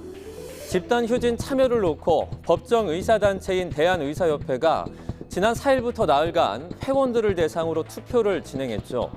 투표 참여 회원 가운데 찬성을 선택한 회원이 73.5%에 달했다는 결과가 나오자 의협은 어제 전국 의사대표자 대회를 열고 오는 18일 전면 휴진을 결의했습니다. 네, 지금 집단 휴진 빼고 다 했다. 의료농단, 교육농단 사태의 피해자는 국민이라며 거듭 의대 증원의 중단을 요구하는 의협은 정부의 입장 변화를 보고 그에 상응하는 계획을 세우겠다고 밝혔습니다. 앞서 서울의대와 서울대병원 교수들이 오는 17일부터 무기한 집단 휴진 의사를 전했기 때문에 개원위에 집단 행동 참여 등이 더해지면 의료 공백은 더 심화할 전망입니다. 이에 정부는 오늘 오전 의협의 집단 행동 유도에 대해서 공정거래법 위반 검토에 착수를 하고 개원위에 진료와 휴진 신고를 명령했습니다. 관할 의료기관을 대상으로 집단행동 예고일인 6월 18일에 휴진 없이 진료를 실시하라는 진료명령을 내리고 그럼에도 당일 휴진하려는 의료기관에 대해서는 3일 전인 6월 13일까지 신고토록 조치하게 됩니다. 이는 의료계의 불법 집단 휴진에 대해 국민 생명과 건강을 지키기 위한 최소한의 법적 조치입니다. 이에 대해서 한 의사 출신 변호사는 이번 사안의 경우 공정거래법 위반 가능성은 낮아 보이지만 집단 휴진 주도자에 대한 업무방해 교사 등의 처벌은 검토의 가능성이 있다고 분석했습니다. 대한의사협회는 의사들의 자격증이나 여러 가지 업무를 관할하기 위한 법률 단체에 불과하고 사기업과 같이 이익을 추구하는 단체는 아닙니다. 그래서 공정거래법의 경우에는 과점 혹은 독점 우려가 있는 그 기업들을 상대로 하는 것이 전제이기 때문에 공정거래법 위반은 조금 해당하기 어렵다라는 의견입니다. 의협 지도부들이 어쨌든 의사들의 진료 아니면 환자들이 진료받을 이제 권리를 빼앗았기 때문에 이제 업무가 방해된 것으로 이제 볼 수는 있겠죠. 네, 의료계가 집단 휴진에 들어가면 진료나 수술의 연기나 취소 등 환자 피해도 잇따를 것으로 보입니다. 이에 대해서 법조계에선 형사처벌은 어렵겠지만 손해배상을 물을 수는 있어 보인다는 견해가 나오는데요. 다만 법적인 책임을 따져 물을 대상이 본인의 진료와 수술을 맡아줄 의사와 병원인 만큼 실제 법원 판단을 구하기까지는 넘어야 할 산이 만만치 않아 보입니다. 그 의사가 이제 이 환자를 지금 당장에 진료하지 않으면 환자 그 부작용이 커진다던가 아니면 생명의 위협이 이제 된다라는 것을 이제 충분히 알면서도 파업이라는 대의 명분에 따라서 이제 하지 않게 되면 그거는 이제 손해배상의 대상이 될 수 있습니다. 근데 형사처벌은 일단 법조항 자체가 없습니다. 응급 의료를 이제 거절했을 때 행정처벌 규정은 있습니다. 자격정지 처벌이 있긴 한데 그거는 뭐 형사처벌은 아닐 뿐더러 응급 환자인지 아닌지는 개별 사안에 따라야 되지 그냥 의사들이 파업하는 것 자체만 가지고 형사처벌을 할 수는 없기 때문에.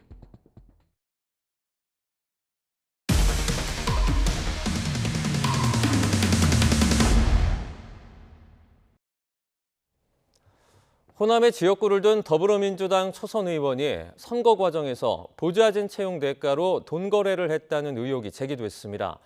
검찰도 수사에 착수했는데 해당 의원은 돈을 빌린 것일 뿐이라며 대가성은 전혀 없었다고 의혹을 부인하고 있습니다. 박정현 기자가 단독 취재했습니다. 22대 총선 호남 지역구에서 당선되며 국회에 처음 입성한 더불어민주당 A 의원. YTN 취재 결과 검찰은 최근 A 의원이 선거 과정에서 보좌진 채용을 대가로 금품을 받았다는 첩보를 입수하고 수사에 착수한 것으로 확인됐습니다. 돈을 건넨 건 건설사 대표 B 씨입니다. B 씨는 지난해 5월 지인 소개로 A 의원을 처음 만났다며 돈을 빌려달라는 요구는 2달쯤 뒤에 들었다고 말했습니다. 당선되면 B 씨 자녀를 보좌진으로 데려가겠다고 A 의원이 약속했다는 게 B 씨 주장입니다. 당선된다면 꼭 보좌진으로 데려가겠습니다. 라고 했어요. 형님 제가 직원들 빌려줄 돈이 좀 부족하고 경비가 없습니다. 5천만 원만 빌려주십시오라고 하더라고요. B 씨는 약속을 믿고 바로 며칠 뒤 5천만 원을 사무실 계좌로 입금했는데 A 의원이 당선 뒤 말을 바꾸고 연락을 끊었다고 주장했습니다. 이후 수사기관과 언론에 알리겠다고 언급한 뒤에야 A 의원이 5천만 원을 돌려줬다고 설명했습니다. 초보 인사 가는 도중에 문자 온 걸 몰랐는데 좀 시간이 지나다 보니까 그냥 5천만 원이 왔더라고요. 빌렸으면 이자도 보내줘야 되지 않나요? 빌렸으면 차용증도 안 썼지 않습니까? 법조계에선 돈을 돌려줬더라도 그대로 5천만 원만 입금한 점에서 이득을 취했다고 볼 여지가 있다는 의견이 나옵니다. 또 빌린 돈이 실제 어떻게 쓰였는지에 따라 선거법이나 정치자금법 위반 소지가 있을 수 있다는 분석도 있습니다. 검찰도 B씨를 2차례 불러 돈이 오고 간 경위를 집중적으로 캐물었습니다.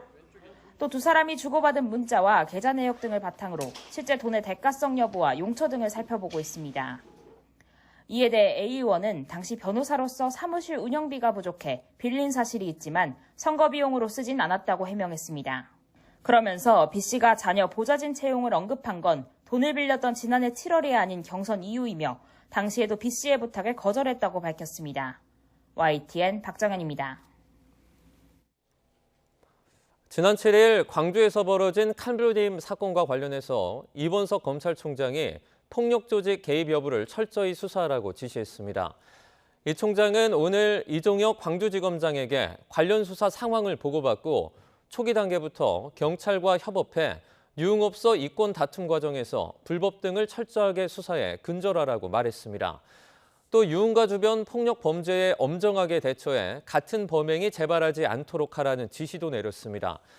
앞서 지난 7일 저녁 7시 반쯤 광주 월계동 첨단지구에서 50대 남성 김모 씨가 다른 남성 2명에게 흉기를 휘둘러 한 명이 숨지고 한 명이 중상을 입었습니다.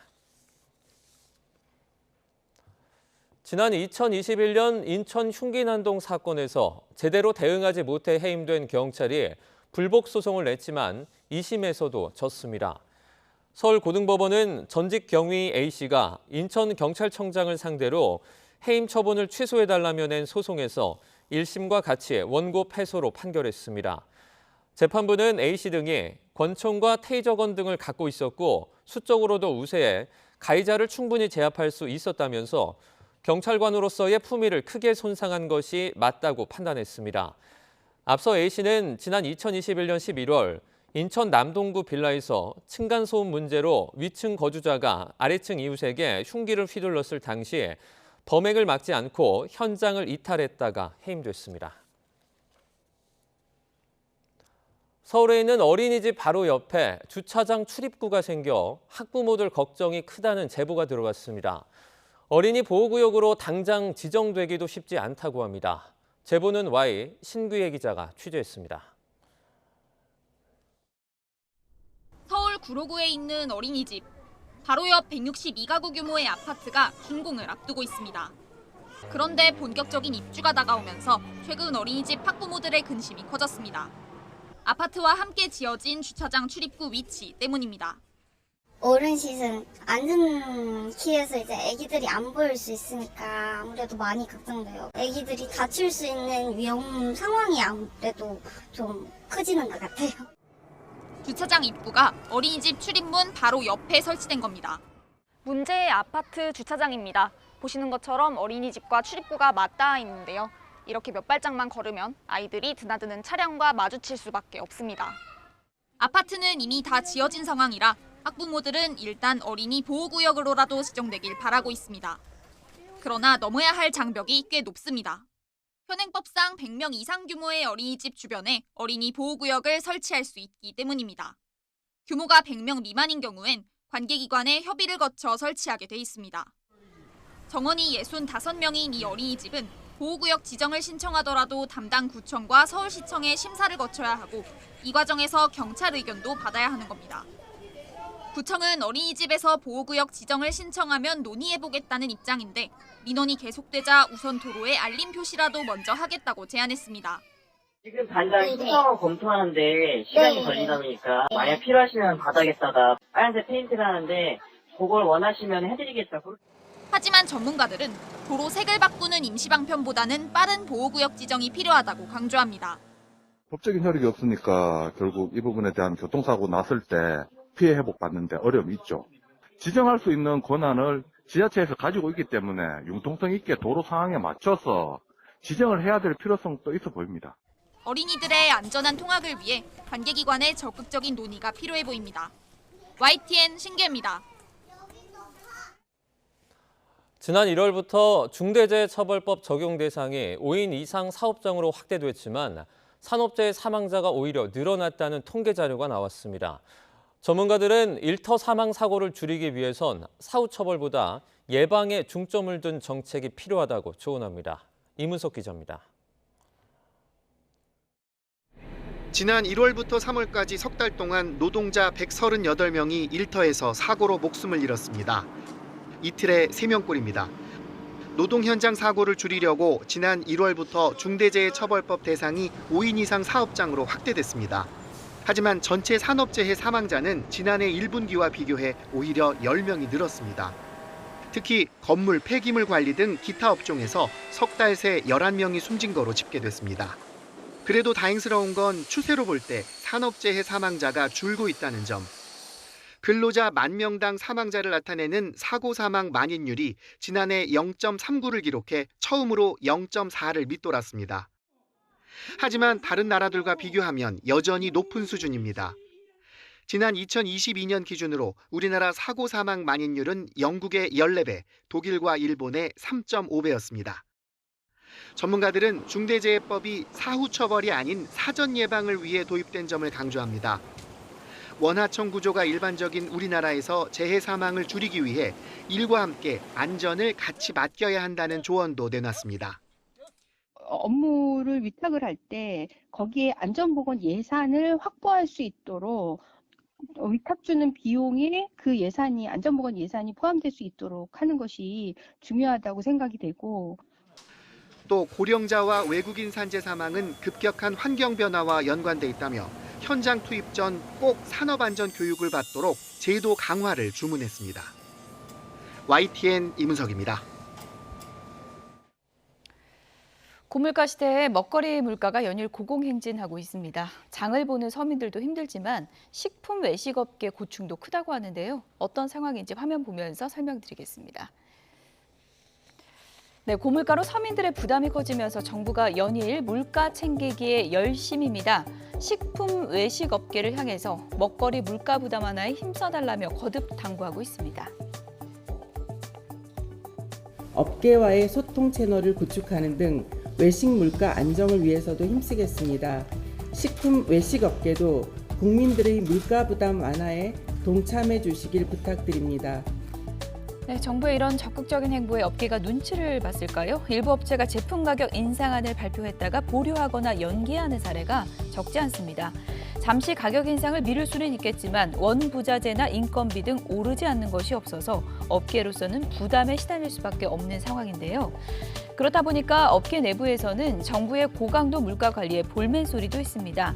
자유시장 경제에서 말도 안 된다. 또 업종별 형평성이 어긋난다. 이런 목소리인데요. 정부는 무조건 가격을 올리지 말라는 건 아니라는 입장입니다. 물가 인상을 이유로 불필요하게 가격을 많이 올리는 얌체 기업이 문제라는 거죠. 때문에 물가가 안정세로 접어들 때까지는 지금 수준의 물가 관리 정책을 계속 유지하겠다는 계획입니다. 다만 정부의 이런 노력에도 부작용 우려가 있습니다. 정부가 물가를 계속 누르고 있을 수는 없는 만큼 관리가 느슨해지는 순간 기업이 그동안 올리지 못했던 가격까지 한꺼번에 끌어올릴 수 있다는 우려인데요. 이럴 경우에 물가 부담은 더 가중될 것이라는 지적입니다. 고물가에 서민도 업계도 팍팍한 나날을 보내고 있다 보니까 정부의 고민도 깊어지고 있습니다. 국토교통부는 철도 지하 통합개발 사업 계획을 지원하기 위해서 이번 주부터 지역 맞춤형 컨설팅에 들어갑니다. 국토부는 이를 위해서 지화기술과 도시개발, 금융 분야 전문가 등 관련 공기업과 연구기관 인력으로 컨설팅단을 구성했습니다. 국토부의 컨설팅단은 이번 주 인천과 경기도를 시작으로 다음 주에는 부산, 대전, 대구 지역을 상담하고 다음 달에는 서울시와 그 외 지자체를 대상으로 컨설팅을 진행할 계획입니다. 회장 자녀 회사의 인력을 부당 지원한 한국콜마 계열사에 대해서 공정위가 시정명령과 함께 과징금 5억 1천만 원을 부과하기로 했습니다. 공정위는 한국콜마 소속 계열사인 H&G가 지난 2016년 8월부터 2020년 5월까지 자회사인 KB랩에 임직원을 연도별로 적어도 4명에서 최대 15명까지 인건비로 치면 9억 원 규모를 부당 지원했다고 밝혔습니다. 이 KB랩은 H&G가 개발한 화장품을 판매하기 위해서 자본금 2억 원으로 설립한 회사인데 2018년 9월 회장 딸인 윤여원 씨가 주식 모두를 10만 원에 매입했습니다. 국민권익위원회가 7개 지방의회를 상대로 해외 출장 실태를 들여다봤더니 부끄러운 민낯이 그대로 드러났습니다. 호우 피해가 심각한 시기에 유럽으로 외유성 출장을 가기도 했는데요. 지방의회 전수조사로 확대될 것으로 보입니다. 김대겸 기자입니다. 지난 2017년 22년 만에 기록적 강우량을 기록한 충청북도는 사상 최악의 수해를 경험했습니다. 인명피해는 물론 이재민까지 수백 명 발생한 겁니다. 이런 난리 속에서도 충북도의회 의원 4명은 도청 공무원들과 함께 유럽 해외 연수를 떠났습니다. 사실상의 외유성 일정이었지만 국민을 들쥐에 비유한 발언 등으로 되레 논란을 키웠습니다. 저한테 의도됐던 의도되지 않았던 일종의 그 함정 질문에 제가 빠진 것 같습니다. 그것을 교묘하게 좀 편집이 된 게 아닌가 그 말씀을 제가 드리겠습니다. 이 같은 외유성 출장 논란은 지역을 가리지 않고 매년 반복되었고 지난해 9월 국민권익위원회로 한 통의 부패 신고가 접수됐습니다. 한 지방의회가 6,300여만 원의 해외 출장 여비를 산정해놓고 일정이 취소되자 절반가량인 3천만 원의 수수료를 국민 세금으로 부담했다는 겁니다. 신고를 토대로 이뤄진 7개 지방의회 실태 점검에서 각종 문제점이 드러났습니다. A시위의 경우 법적으로 정해진 수의계약 가능 금액의 2배인 4천여만 원에 여행사와 출장 계약을 맺었고 이후 출장이 취소되자 2,800만 원의 취소 수수료를 세금으로 갚아줬습니다. 공모와 무관한 프랑스 베르사유 궁전 입장권 44만 원어치를 샀다가 일정이 취소되자 전체 금액을 취소 수수료로 지급한 지방의회도 있었습니다. 7박 9일 일정 가운데 절반가량인 4일을 공모와 관련 없는 외유성 일정으로 채워놓는가 하면 출장 결과 보고서를 여행사에 쓰도록 하고 비용 480만 원을 세금으로 지급한 경우도 적발됐습니다. 국외 출장이 유효성과 관광성이라는 논란이 계속 있어왔고 출장 관련 예산이나 출장 결과 관리도 부실하게 이루어진 부분이 있습니다. 국민권익위원회는 이 같은 사례가 빙산의 일각일 것으로 보고 오는 9월까지 전국 243개 지방의회를 전수조사하기로 했습니다. 또 이달 말에는 전국 20개 지방의회를 대상으로 수의계약 실태 현황과 관용차 사적 유용 여부 등 이해충돌 방지법 점검도 마무리할 예정이라고 덧붙였습니다. YTN 김대겸입니다.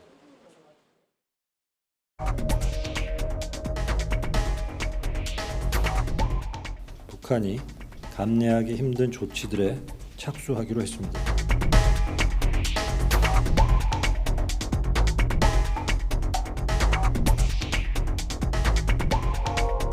북한의 군과 주민들에게는 빛과 희망의 소식을 전해줄 것입니다.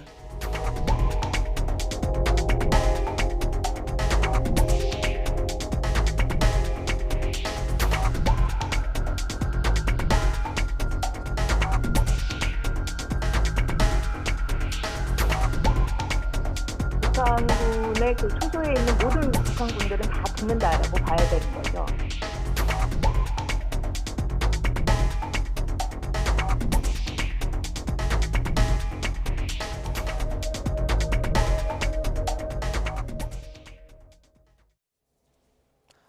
북한의 오물풍선 도발에 우리 정부가 대북 확성기 방송을 다시 시작했습니다.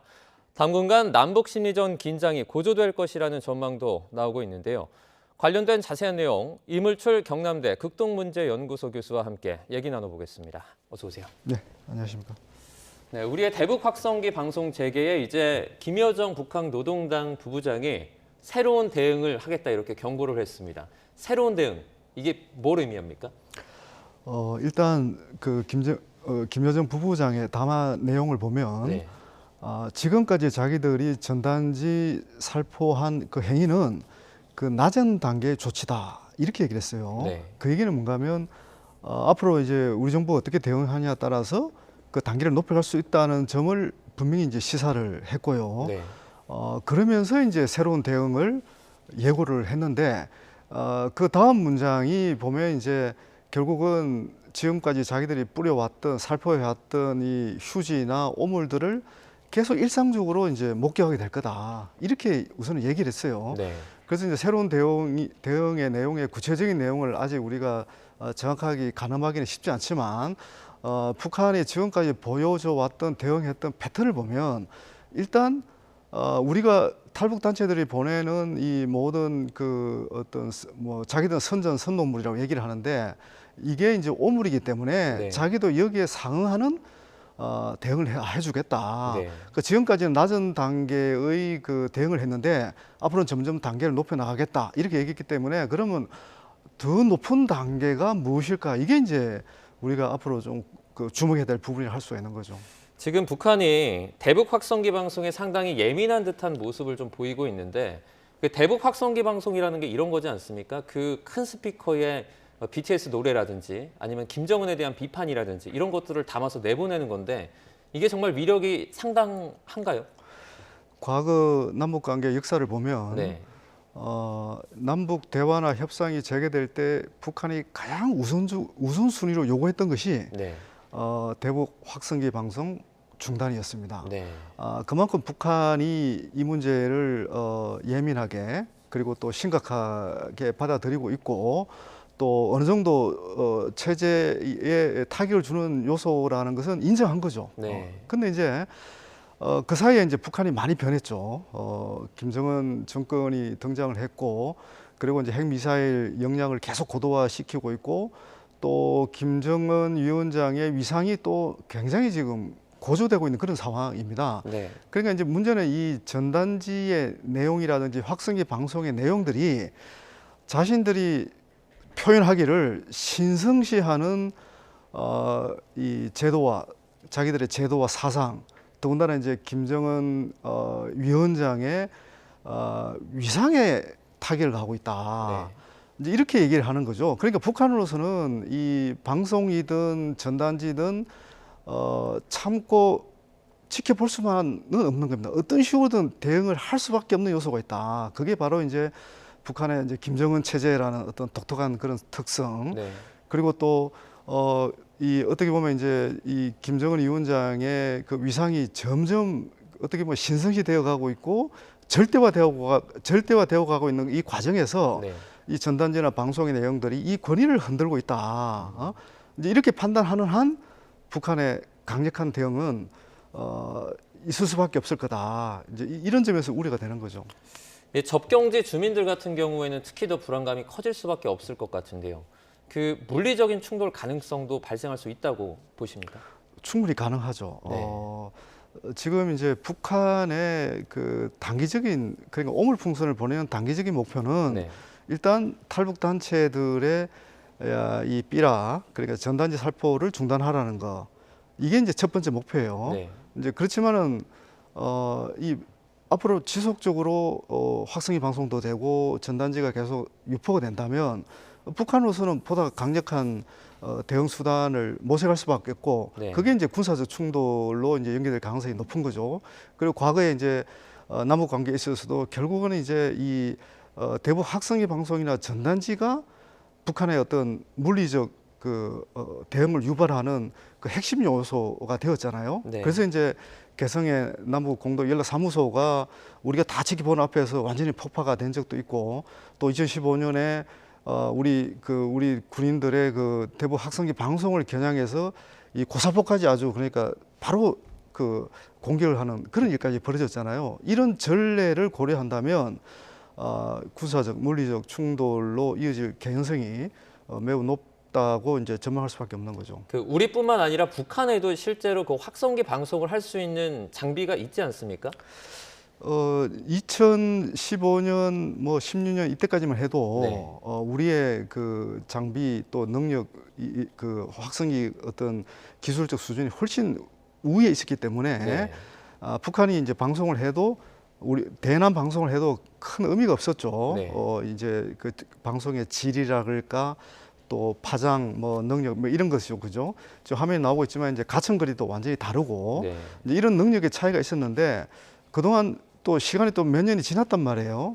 이제 그 사이에 이제 북한의 그 방송 기술력이 저는 향상될 가능성도 있어 보이고지고요. 네. 근데 문제는 이 방송 내용 콘텐츠의 차이 때문에 네. 북한이 어떤 방송을 해도 효과를 발휘할 수가 없어요. 확성기의 기술이 더 좋아졌어도 그 내용이 와닿지 않는 거죠. 않는 거죠. 뭐 북한이 어떤 심리적 방송을 해도 거기에 이제 동조를 하거나 또 심리적 동요를 할 뭐 우리 측의 군인이랄까 뭐 적경지역 주민은 거의 없다고 봐야 되잖아요. 네. 물론 이제 가청 그 시청 거리도 이제 그 굉장히 짧고 가청 거리도 굉장히 짧고 그 이제 여기서 이제 북한으로서는 이 부분과 관련해서는 북한이 성산이 없어요. 사실 없는데 아까도 말씀드렸지만 북한이 원래는 이제 그 사실 북한이 지금 그 반동사상 문화 배격법이라고 해서 네.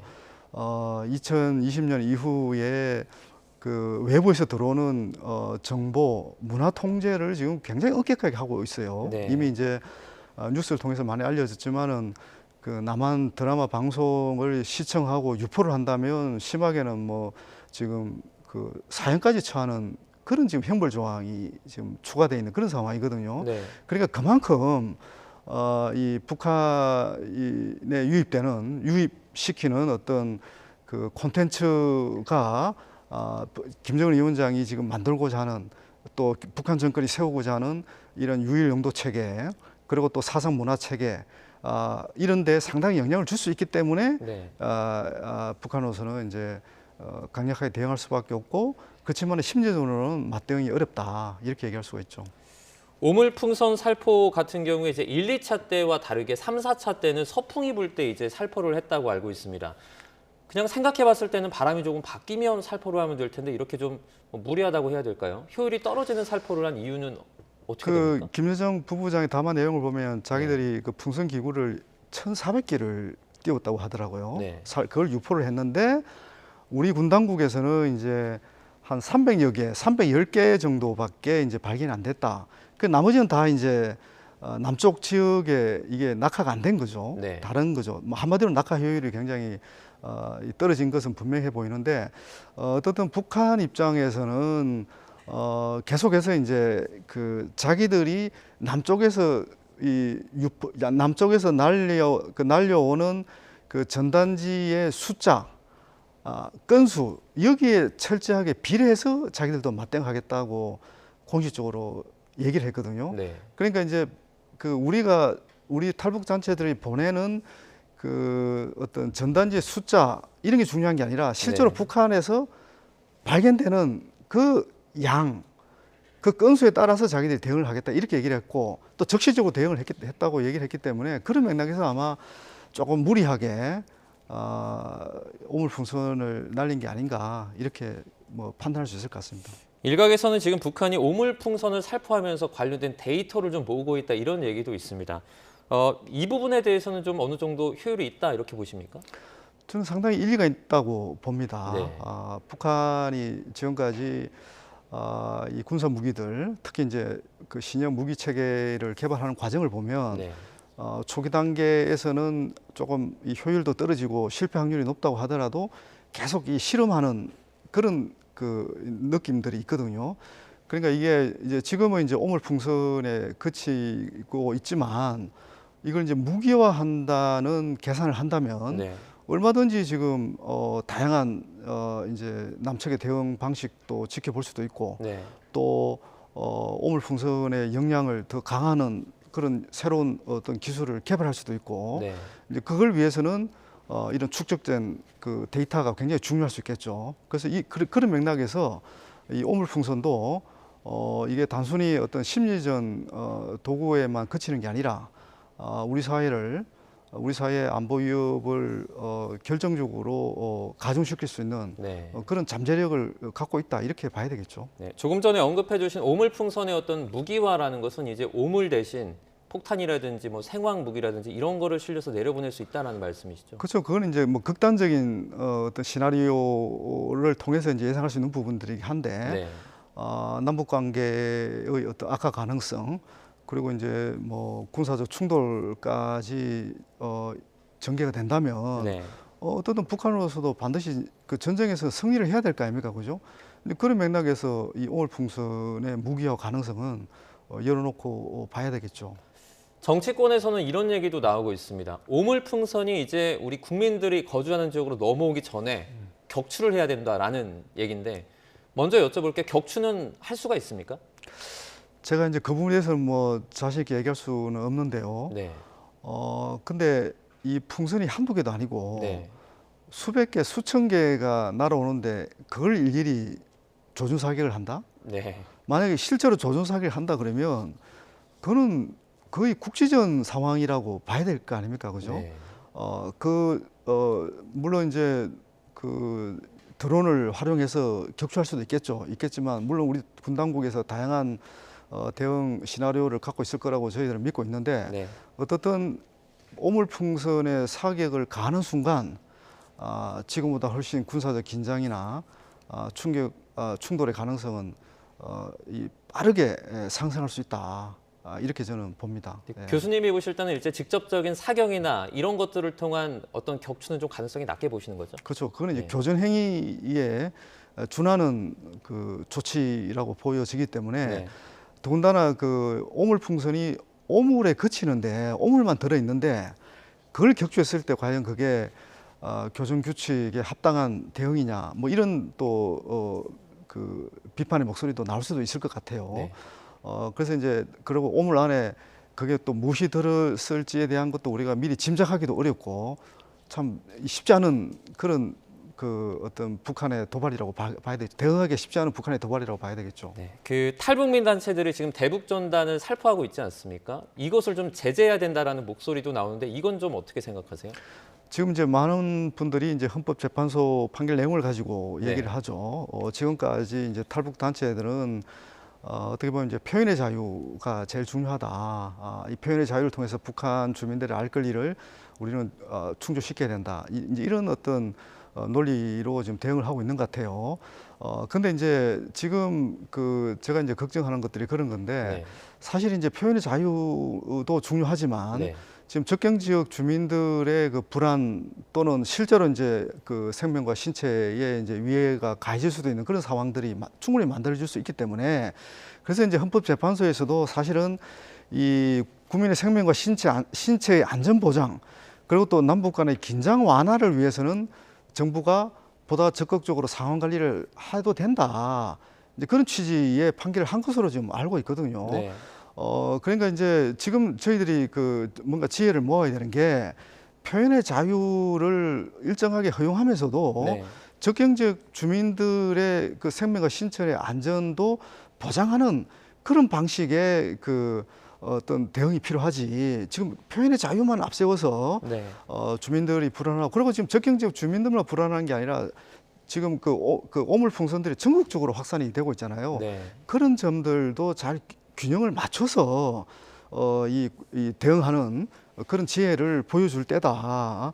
저는 이렇게 봅니다. 네. 그래서 정부의 보다 적극적인 상황 관리가 어느 때보다 필요한 시점이 아닌가 이렇게 저는 생각을 합니다. 네, 이어지는 질문이긴 한데요. 그 정부가 헌법재판소의 그 판결 결과를 벗어나지 않고도 예를 들어서 뭐 형사적인 처벌이 아니라 뭐 행정적인 어떤 그 대응을 통해서 그 대북전단 살포를 좀 막을 수 있다라는 의견도 있는데 이건 어떻게 보십니까? 지금 이제 헌법재판소에서 판결을 보면 그 현장에서 경찰력을 좀 더 동원해서 네. 상황에 따라서 좀 적극적으로 개입할 수 있으면 개입을 해라. 이제 이런 그 내용의 취지에 지금 그 판결을 했어요. 그러니까 전단 살포와 관련해서 탈북 단체들이 이제 탈북 단체들의 사전 신고를 받는다든지 네. 또 그 내용을 봐서 이제 경찰이 좀 더 현장 상황을 봐서 적극적으로 상황을 관리할 수 있는 그런 재량권을 저는 부여했다고 보는 거거든요. 네. 근데 이제 문제는 이 탈북 단체 이분들이 이 표현의 자유를 앞세워서 이런 그 경찰 것들의 어떤 그 현장 그 통제에 이제 순응을 하고 있지 않다고 지금 제가 알고 있거든요. 그 이런 부분에서 어떻든 그 지금 이 위기가 단순히 표현의 자유를 보장하는 데 그치면 괜찮은데 더 큰 안보 위기로 연결될 가능성이 굉장히 높은 상황에서는 경찰이 보다 현장에서 이 관리 감독을 좀 더 강화하는 방향에서 국민의 공공 이익을 보호할 필요가 있다. 이렇게 저는 생각합니다. 네, 짧게 하나만 더 여쭙겠습니다. 대북 방송을 계속 재개를 했는데 그럼에도 불구하고 오물풍선이 계속해서 내려오면 우리나라 뭐 국방부 차원에서 추가적인 대응 방안이 있습니까? 그게 이제 앞서 질문해 주신 그 조준 사격 같은 게 가능할 수도 있겠죠. 네네. 사실 지금 이 오물풍선을 100% 막을 수 있는 방법이 없어요. 네. 더군다나 그 바람에 따라서 이게 오물풍선의 방향도 결정이 되잖아요. 낙하 방향이나 지점이 또 결정이 되기 때문에 과연 이런 부분까지 완벽하게 막을 수 있을지에 대해서는 저는 상당히 의문시 되는 부분이거든요. 그러니까 이제 결국 이제 군사적 조치도 우리도 또 똑같이 이제 군사적 조치를 통해서 이걸 막는다는 건데 저는 현실적으로는 쉽지 않을 거다 이렇게 전망을 하고 있습니다. 네, 알겠습니다. 여기까지 듣겠습니다. 북한 오물풍선 그리고 우리의 대북 확성기 대응을 둘러싼 여러 가지 상황들 자세하게 분석해봤습니다. 이물출 경남대 국동문제연구소 교수와 함께했습니다. 고맙습니다.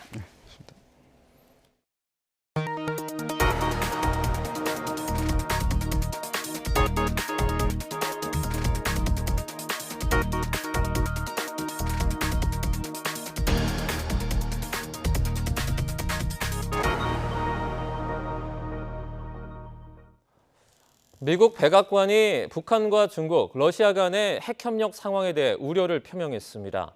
또 아직 정해진 것은 없다면서도 미 의회 등에서 나오는 핵무기 배치 확대 요구도 검토하겠다고 밝혔습니다. 박영진 기자입니다.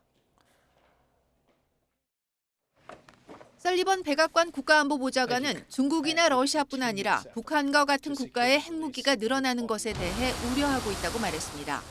설리번 국가안보보좌관은 방송과의 인터뷰에서 이들 국가와 이란 간 핵협력 증거가 있느냐는 질문에 답변 대신 우려를 표했습니다.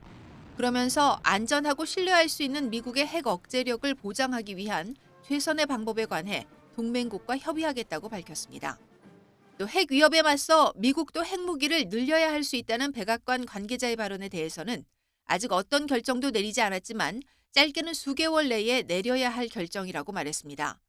이를 위해 상황을 면밀히 주시하고 핵무기 확대 가능성을 검토 대상에 올려놓으라는 전문가들의 요구도 경청할 거라고 답했습니다. 미국에서는 최근 핵 위협 증가에 맞서 미국도 보다 경쟁적으로 접근할 필요가 있다는 목소리가 나오고 있습니다. 백악관 NSC 당국자도 북중러가 핵 위협을 줄이기 위해 협력하지 않는다면 미국도 몇 년 뒤 핵무기 숫자를 늘리는 것이 필요한 시점에 도달할 수 있다고 지적했습니다. 설리번 백악관 국가안보보좌관은 이스라엘의 인질 구출 작전 중 발생한 민간인 피해에 대한 입장도 내놨습니다. 민간인 사망에 우려하고 있다며 무고한 희생을 막기 위해 이스라엘에 다르게 작전할 것을 계속 촉구하고 있다고 말했습니다. Now, we have said all along that Israel should be operating in a way not just consistent with the laws of war, but taking extra precautions to try to protect civilians. 하지만 전쟁이 끝나지 않는 건 이스라엘이 아니라 하마스 때문이라며 민간인 피해 책임이 하마스에도 있다고 강조했습니다. 그러면서 가자 전쟁의 비극을 끝내기 위해서는 하마스가 바이든 대통령이 제시한 휴전안을 수용해야 한다고 다시 한번 압박했습니다. YTN 박영진입니다. 우리 군의 대북 확성기 방송 재개 이후 북한 김여정 부부장이 새로운 대응을 언급하며 위협한 데 대해 정부는 우리의 정당한 대응을 도발 명분으로 삼는 오판을 하지 않아야 할 거라고 경고했습니다. 구병삼 통일부 대변인은 오늘 정례 브리핑에서 우리 국민의 불안과 사회 혼란을 일으키는 어떠한 시도도 용납할 수 없다며 이같이 밝혔습니다. 이어 북한 담화에선 언급한 새로운 대응에 대해 별도로 예단하진 않겠지만 정부는 북한이 행한 일련의 도발에 대해 감내하기 힘든 조치들을 취해 나가겠다는 입장을 분명히 밝혔다고 강조했습니다. 윤석열 대통령이 중앙아시아 3개국을 국빈 방문하기 위해서 출국했습니다. 윤 대통령은 오늘 오전 서울 성남공항을 출발해 5박 7일 동안 투르크메니스탄과 카자흐스탄, 우즈베키스탄을 차례로 방문합니다. 윤 대통령의 해외 순방은 지난해 12월 네덜란드 국빈 방문 이후 6개월 만으로 김건희 여사도 동행했습니다. 윤 대통령은 3개국과 각각 정상회담, MOU 서명식 등의 일정을 소화하게 되는데 공통의 핵심 의제는 경제협력 방안이 될 전망입니다. 문재인 전 대통령의 부인 김정숙 여사의 인도 방문을 둘러싼 의혹을 두고 민주당은 6개월 만에 순방에 나선 윤석열 대통령의 기내식비를 공개하라고 역공을 폈습니다. 국민의힘은 국익을 위해 나선 순방을 두고 시비를 걸지 말아야 한다고 옹호했습니다. 들어보시죠. 오늘 윤석열 대통령이 해외 순방을 간다고 하셨습니다. 즉시 윤석열 대통령의 기내식비를 공개하기 바랍니다. 그런 모든 것이 깨끗하게 밝혀질 거고요. 얼마나 심각한 가짜뉴스를 유포했는지 밝혀질 것이라고 생각합니다. 오늘 순방을 나가는 윤석열 대통령 내외분, 즉 김건희 여사는 그럼 어떤 자격으로 나가는 겁니까? 같은 이치라고 보시면 됩니다. 쉽게 말해서 윤석열 대통령의 순방 예산을 공개하면 모든 것이 깔끔하게 드러납니다. 저는 제발 좀 공개를 했으면 합니다. 중앙아시아 3개국의 해외 순방은 이번에 국빈 방문으로 이렇게 간다고 들었습니다. 행정부의 수반이 당연히 해야 될 그런 일이라고 생각하고요. 그런 중요한 그 상대 국가와의 교류 그리고 또 약속에 대해서는 여야가 시비를 안 걸었으면 좋겠거든요. 그래서 국익을 위해서 간다라고 이 부분은 좀 해석했었으면 좋겠습니다. 특히 좀 유감스러운 것은 당시에 인도에 갈 때 대통령이 타지 않았음에도 불구하고 그 휘장을 왜 가리지 않는지 이거는 정말 잘못됐거든요. 대통령이 안 탔으면은 휘장은 당연히 가렸어야 된다고 생각합니다. 민주당의 박찬대 원내대표는 국회법에 따라 본회의를 열고 원구성을 할 수 있도록 우원식 국회의장이 결단을 해달라고 요청했습니다. 박 원내대표는 오늘 최고위원회의에서 국회가 해야 할 일이 태산같이 쌓여 있는데 원구성이 되어야 일을 할 수 있다며 이같이 말했습니다. 이에 대해서 국민의힘은 민주당이 이재명 대표 방탄을 위해 여당을 완전히 무시하고 일방적으로 밀어붙이고 있다고 반발했습니다. 장동혁 원내수석 대변인은 국회에서 기자들과 만나 민주당이 18개 상임위원장직을 다 가져가겠다는 공언도 진심일 거라고 생각한다며 이같이 말했습니다. 세계에서 가장 오래된 책 가운데 하나로 평가되는 이집트 성경 사본이 경매에 나왔습니다.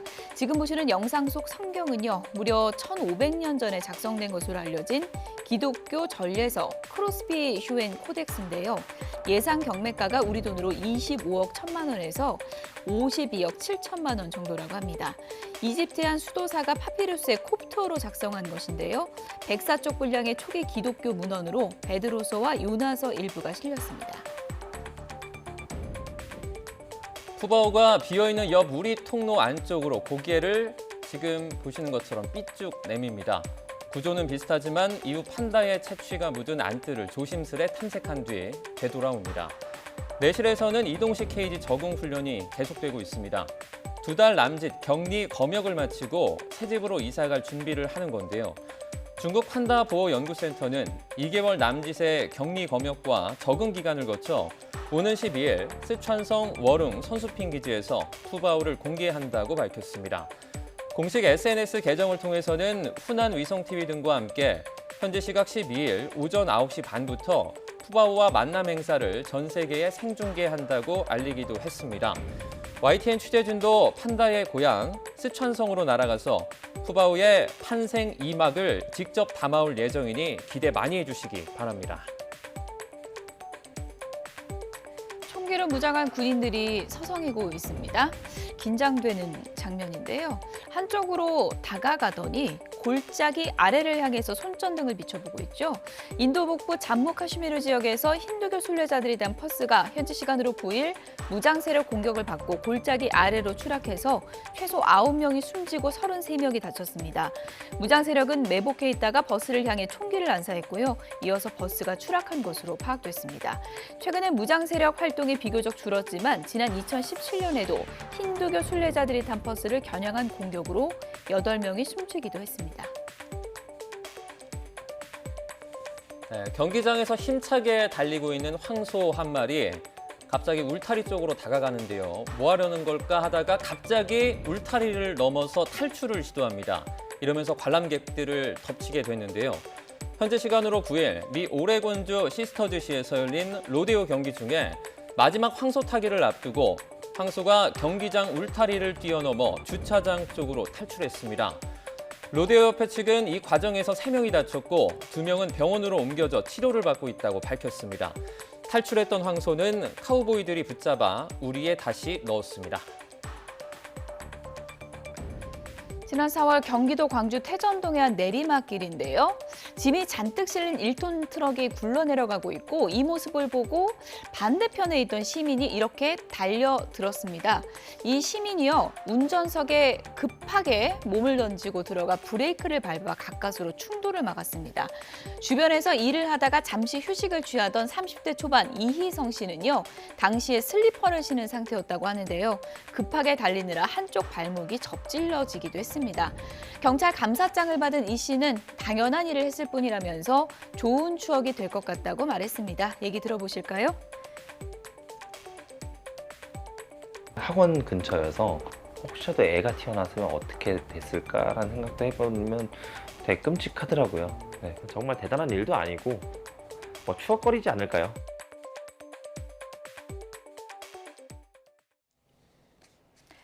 네, 이번에 미국 대선 관련 소식입니다. 오는 11월 미국 대선을 앞두고 바이든 대통령과 트럼프 전 대통령의 여론조사가 여전히 박빙입니다. 전국적으로는 트럼프가, 그리고 경합주에서는 바이든 대통령이 약간 우위를 보이고 있습니다. 김잔디 기자입니다. CBS가 최근 미국 유권자 2,063명을 대상으로 실시한 여론조사 결과를 공개했습니다. 미국 전역에서 응답자의 50%가 트럼프 전 대통령을, 49%가 바이든 대통령을 지지한다고 답했습니다. 반면 애리조나, 조지아, 미시간, 네바다, 노스캐롤라이나, 펜실베니아, 위스콘신 등 7개 경합주에서는 바이든 대통령 지지율이 50%, 트럼프 전 대통령은 49%였습니다. 미국 전체에서는 트럼프 전 대통령이, 대선 승패를 결정해온 경합주에서는 바이든 대통령이 각각 1%포인트 앞선 겁니다. 트럼프 전 대통령의 지난달 30일 유죄 판결에 대해선 투표에 고려할 사항이 아니라는 답변이 55%, 주요한 고려 요소란 답변이 28%, 약간의 고려 요소라는 답변은 17%였습니다. The American principle that no one is above the law was reaffirmed. As reckless, it's dangerous, it's irresponsible for anyone to say this was rigged just because they don't like the verdict. 트럼프 전 대통령의 유죄가 대선의 중요한 이슈라고 생각지 않는다는 응답이 많았고, 특히 트럼프 지지자 중 71%는 고려할 요소가 아니라고 답했습니다. 투표에서 중요한 이슈는 경제, 물가 오름세, 민주주의, 범죄, 남부 국경 순으로 나타났습니다. The first thing we're going to do is we're going to close that border tight as a drum and we're going to let people come in, but only legally. If we win Nevada, we win the whole thing. We win the whole thing. 유권자 그룹별로는 흑인에서 바이든의 지지율이 81%로 트럼프의 18%보다 크게 높았고, 여성은 바이든 대 트럼프가 각각 54%와 45%의 지지율을 보였습니다. 무당층은 바이든 50% 대 트럼프 48%를 각각 기록했고, 전체적으로 2020년 대선에는 못 미치지만 지난 3월 조사 때보다는 흑인, 여성, 무당층에서 바이든 대통령 지지율이 소폭 상승했다고 CBS는 분석했습니다. YTN 김잔디입니다. 인공지능 대장주 엔비디아를 이끄는 젠슨 황 최고 경영자가 기업 가치 급등에 힘입어서 세계 10대 갑부 진입을 눈앞에 뒀습니다. 젠슨 황 CEO의 자산은 올해 들어서만 622억 달러 늘어서 세계 부호들 가운데 단연 1위를 차지했는데요. 화면 함께 보시죠. 지난 4일부터 열린 IT 컨퍼런스 참석차 대만을 방문한 젠슨 황 엔비디아 CEO. AI 열풍만큼이나 그의 인기도 하늘을 찌르고 있습니다. 미국의 팝스타 테일러 스위프트와 같은 인기를 끌고 있다고 홍콩의 사우스 차이나 모닝포스트가 밝혔습니다. 젠슨 황이 가는 곳마다 팬들이 몰렸는데요. 자신의 상의에 사인을 받은 한 여성은 SNS에 사진을 올리고 오늘 내 소원이 이뤄졌다. AI 대부와 악수했다. 올해는 큰 행운이 있을 것 같다. 이렇게 적었습니다. 젠슨 황의 패션도 관심인데요. 트레이드 마크죠. 검은색 가죽 재킷을 30도가 넘는 한여름에도 아랑곳하지 않고 걸치고 다니고 있습니다. 청바지에 검은색 터틀넥만 선호했던 스티브 잡스와도 비슷하죠. 젠슨 황은 언론 인터뷰에서 매번 가죽 재킷을 포함한 검은색 옷을 입기 때문에 옷을 고르는 데 필요한 시간이 줄어든다. 이렇게 답을 하기도 했습니다.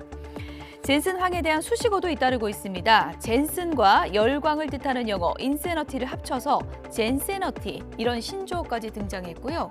반도체 나폴레옹, 실리콘밸리의 테일러 스위프트 이런 수식어까지 따라다니고 있습니다. 대만의 아이콘으로 부상한 젠슨 황, AI 시대가 낳은 최고의 슈퍼스타라고 불러도 손색이 없을 텐데요. 앞으로 IT 업계에 어떤 신화를 만들어 나갈지 주목되고 있습니다. 미국 연방준비제도가 7회 연속으로 기준금리를 동결하고 올해 인하 횟수도 3차례에서 2차례로 줄일 것이라는 관측이 나왔습니다. 블룸버그 통신 등에 따르면 금융시장은 연준이 11일에서 12일에 개최하는 연방공개시장위원회 회의에서 기준금리를 현 5.25에서 5.50%로 동결할 것으로 예상했습니다. 현지 시간으로 9일 시카고 상품거래소 패드워치에 따르면 금리 선물 시장은 이번에 기준금리가 동결될 가능성을 99% 이상으로 보고 있습니다. 치열한 순위 싸움과 더불어 프로야구에선 역대급 홈런왕 경쟁이 펼쳐지고 있습니다. 강백포와 최정, 로하스 등 공동 선두만 3명인데 홈런왕 후보만 어림잡아서 8명에서 9명입니다. 베테랑 대 신예, 국내 선수 대 외국인 선수의 경쟁 구도도 흥미롭습니다. 이경재 기자입니다.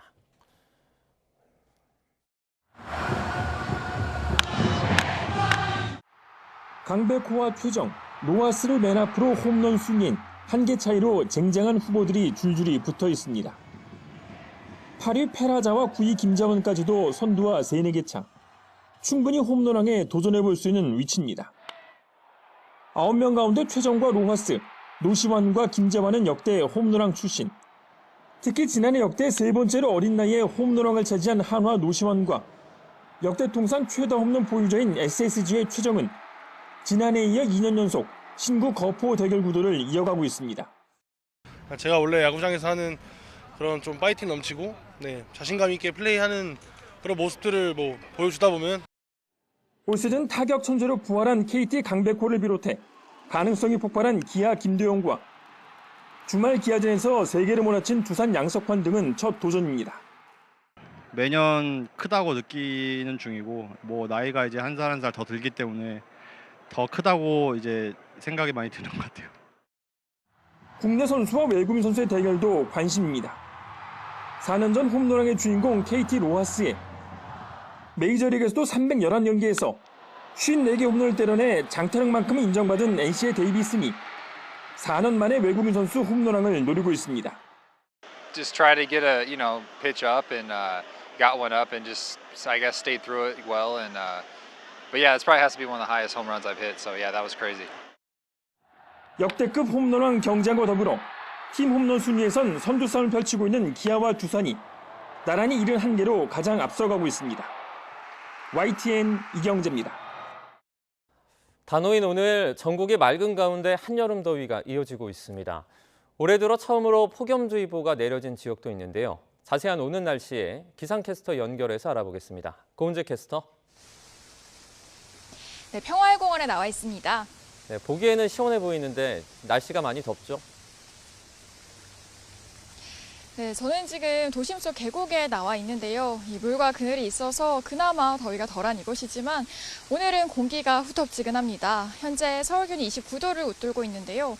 지난주에도 30도 안팎의 더위는 이어졌지만 오늘은 습도가 높아서 날씨가 더 덥게 느껴지고 있습니다.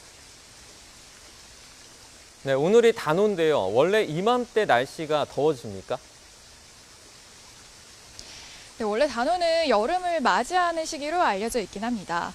다만 음력 5월 5일인 단오는 사실 본격적으로 더위가 시작되기 직전의 초여름 날씨인데요. 오늘은 원래 단오 즈음보다 훨씬 더 더운 날씨가 이어지고 있습니다. 대구 등 영남 곳곳에는 지난해보다 일주일 빨리 올해 첫 폭염특보가 발령이 됐고요. 또 오늘처럼 서울이 30도, 대구가 33도까지 오르는 건 7월 말에서 8월 초에 해당하는 날씨입니다. 오늘 전국이 대체로 맑은 가운데 햇볕이 무척 강하게 내리쬐고 있습니다. 오늘 어제 영남 곳곳에는 올해 첫 폭염주의보가 내려졌는데요. 이 폭염특보가 내려진 영남 지역에서는 오늘 33도 안팎까지 기온이 치솟는 곳이 많겠고요. 그 밖의 지역에서도 청주 32도, 대전과 광주 31도 등 무더위가 이어지겠습니다. 낮 동안 기온이 폭발적으로 오르면서 한때 소나기가 지나는 곳도 있겠습니다. 경기 남부와 동쪽 내륙인데요. 벼락과 돌풍 또 우박을 동반해서 요란하게 쏟아질 수 있는 만큼 주의가 필요하겠습니다. 남은 한 주 동안 맑고 더운 날씨는 계속되겠고요. 기온이 점차 오름세를 보이면서 주 후반에는 서울 한낮 기온이 32도까지 오르겠습니다. 현재 전국적으로 자외선 지수가 매우 높은 수준 보이고 있는데요. 앞으로는 이 자외선 지수가 매우 높은 수준까지 치솟는 곳이 많겠습니다. 바깥에 계시다면 이 모자나 양산을 이용해서 볕을 최대한 피해 주시는 게 좋겠습니다. 지금까지 YTN 고은재입니다. 뉴스나우 오늘 순서는 여기서 마치겠습니다. 내일 오전 11시 반 더 생생한 뉴스로 찾아뵙겠습니다. 여러분 고맙습니다.